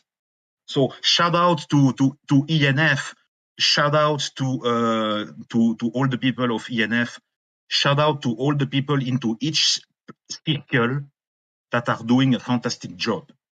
And if we continue like that, we will reach the, let's say, we will deserve the fruits of all what we are doing. That's my pitch. Okay. Good pitch, Patrick. Very good pitch. I think we should leave it there for today. I'm sure many of our close friends and family will appreciate if we don't get into another 7-hour call tonight. Chuck, did you want to say something before we go? Well, I just wanted to drop something real quick, related to Eden and related to Pomelo. I'm just wondering if this is the right time or place to do that. Sure. Let's close it off with some Eden Pomelo comments. Can I Go share for my it. screen? I think you can. Can you? I don't know. How do I do it? I'm kidding. 1 second.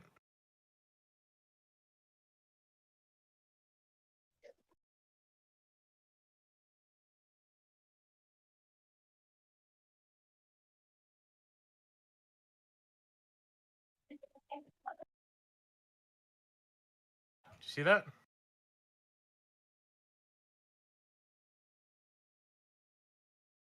Hello? We could see a presentation, but I can no longer see it. It Yeah, now appeared. just your cursor on a white screen. So I could see a consensus playoff presentation, and then it was there for about 2 seconds and then disappeared. How about There you now? go. Yeah, now we can see PowerPoint. Okay. Yes. So this is real quick. The EOS Community Playoff Consensus Tool, a fork to preserve and develop Eden into a product for the EOS community. The problem, Eden is not perfect yet. The application developed by the Clarion team, now Fractally, is an elegant implementation of Dan Larimer's concept of fractal democracy. Its development was funded by EOS token holders to the tune of 100,000 EOS. Eden on EOS was funded by EOS token holders to the tune of 250,000 plus EOS. The code is professionally developed and fully open source. The Fractally team will no longer be supporting the product. The EOS community needs to take responsibility for the code. The EOS community needs to build an implementation of it. Solution: the Eden community will handle this. A team of Eden on EOS members and elected delegates is forming. The code will be forked and a new GitHub repository created. Work will begin on productizing the code so that Eden on EOS can use the process for elections or special purposes. Eden on EOS can plan a development roadmap for the code. Any EOS user will be able to create a playoff event. Everything will be documented.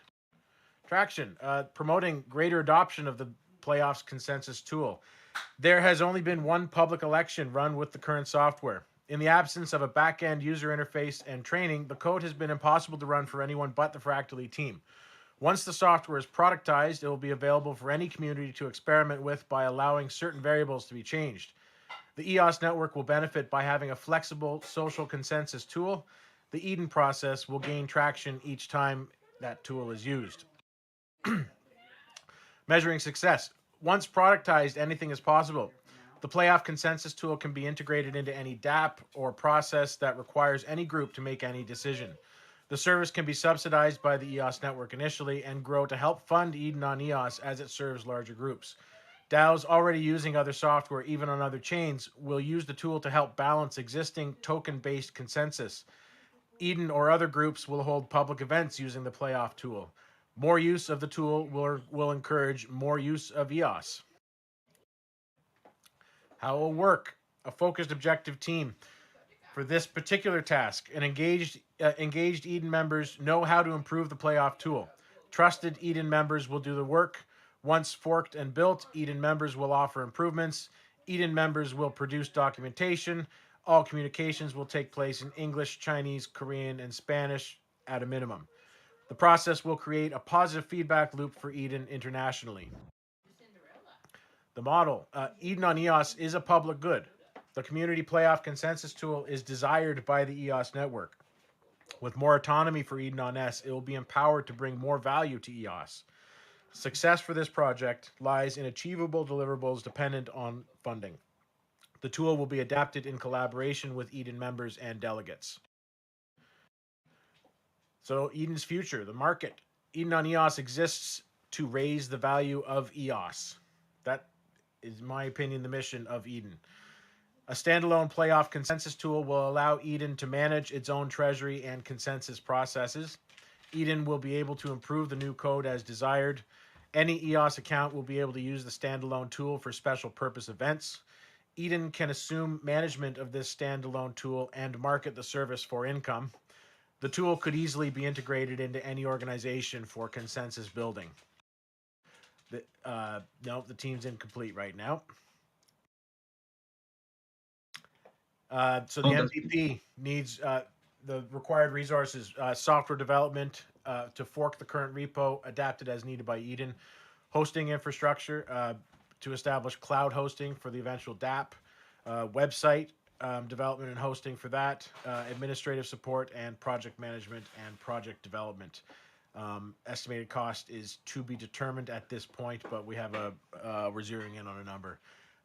So that's for the basic MVP, basically to get Eden 1.0 into a package that the community can use by itself.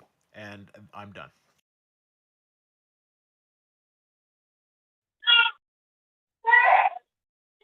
Great presentation. We like it. Bravo.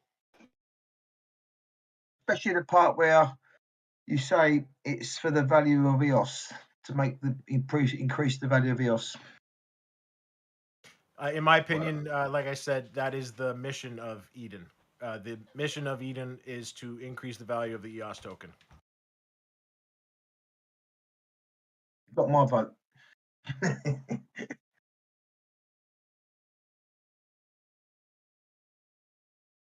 So just watch out for more news on that dropping to a blockchain near you. How Eden EOS could grow the value of the EOS token? By distributing funding to people who think they have a way to increase the value of the EOS token. Okay, so basically, like if I go with Pomelo, I can also increase the value of the EOS token. Because the people that are believing into the project that are submitted onto the Pomelo platform with public service, public goods, they will see the value, and that will also grow the value of the token. You got no argument from me there. So there is not only Eden on EOS that can increase the value of the EOS token. I agree. I'm just saying that the mission of Eden on EOS is to increase. That will be that. That will be that. Okay. I'm saying it is that. This is that. Okay. Yeah. Thanks for sharing that proposal. Obviously, there's another Eden election coming up in early April.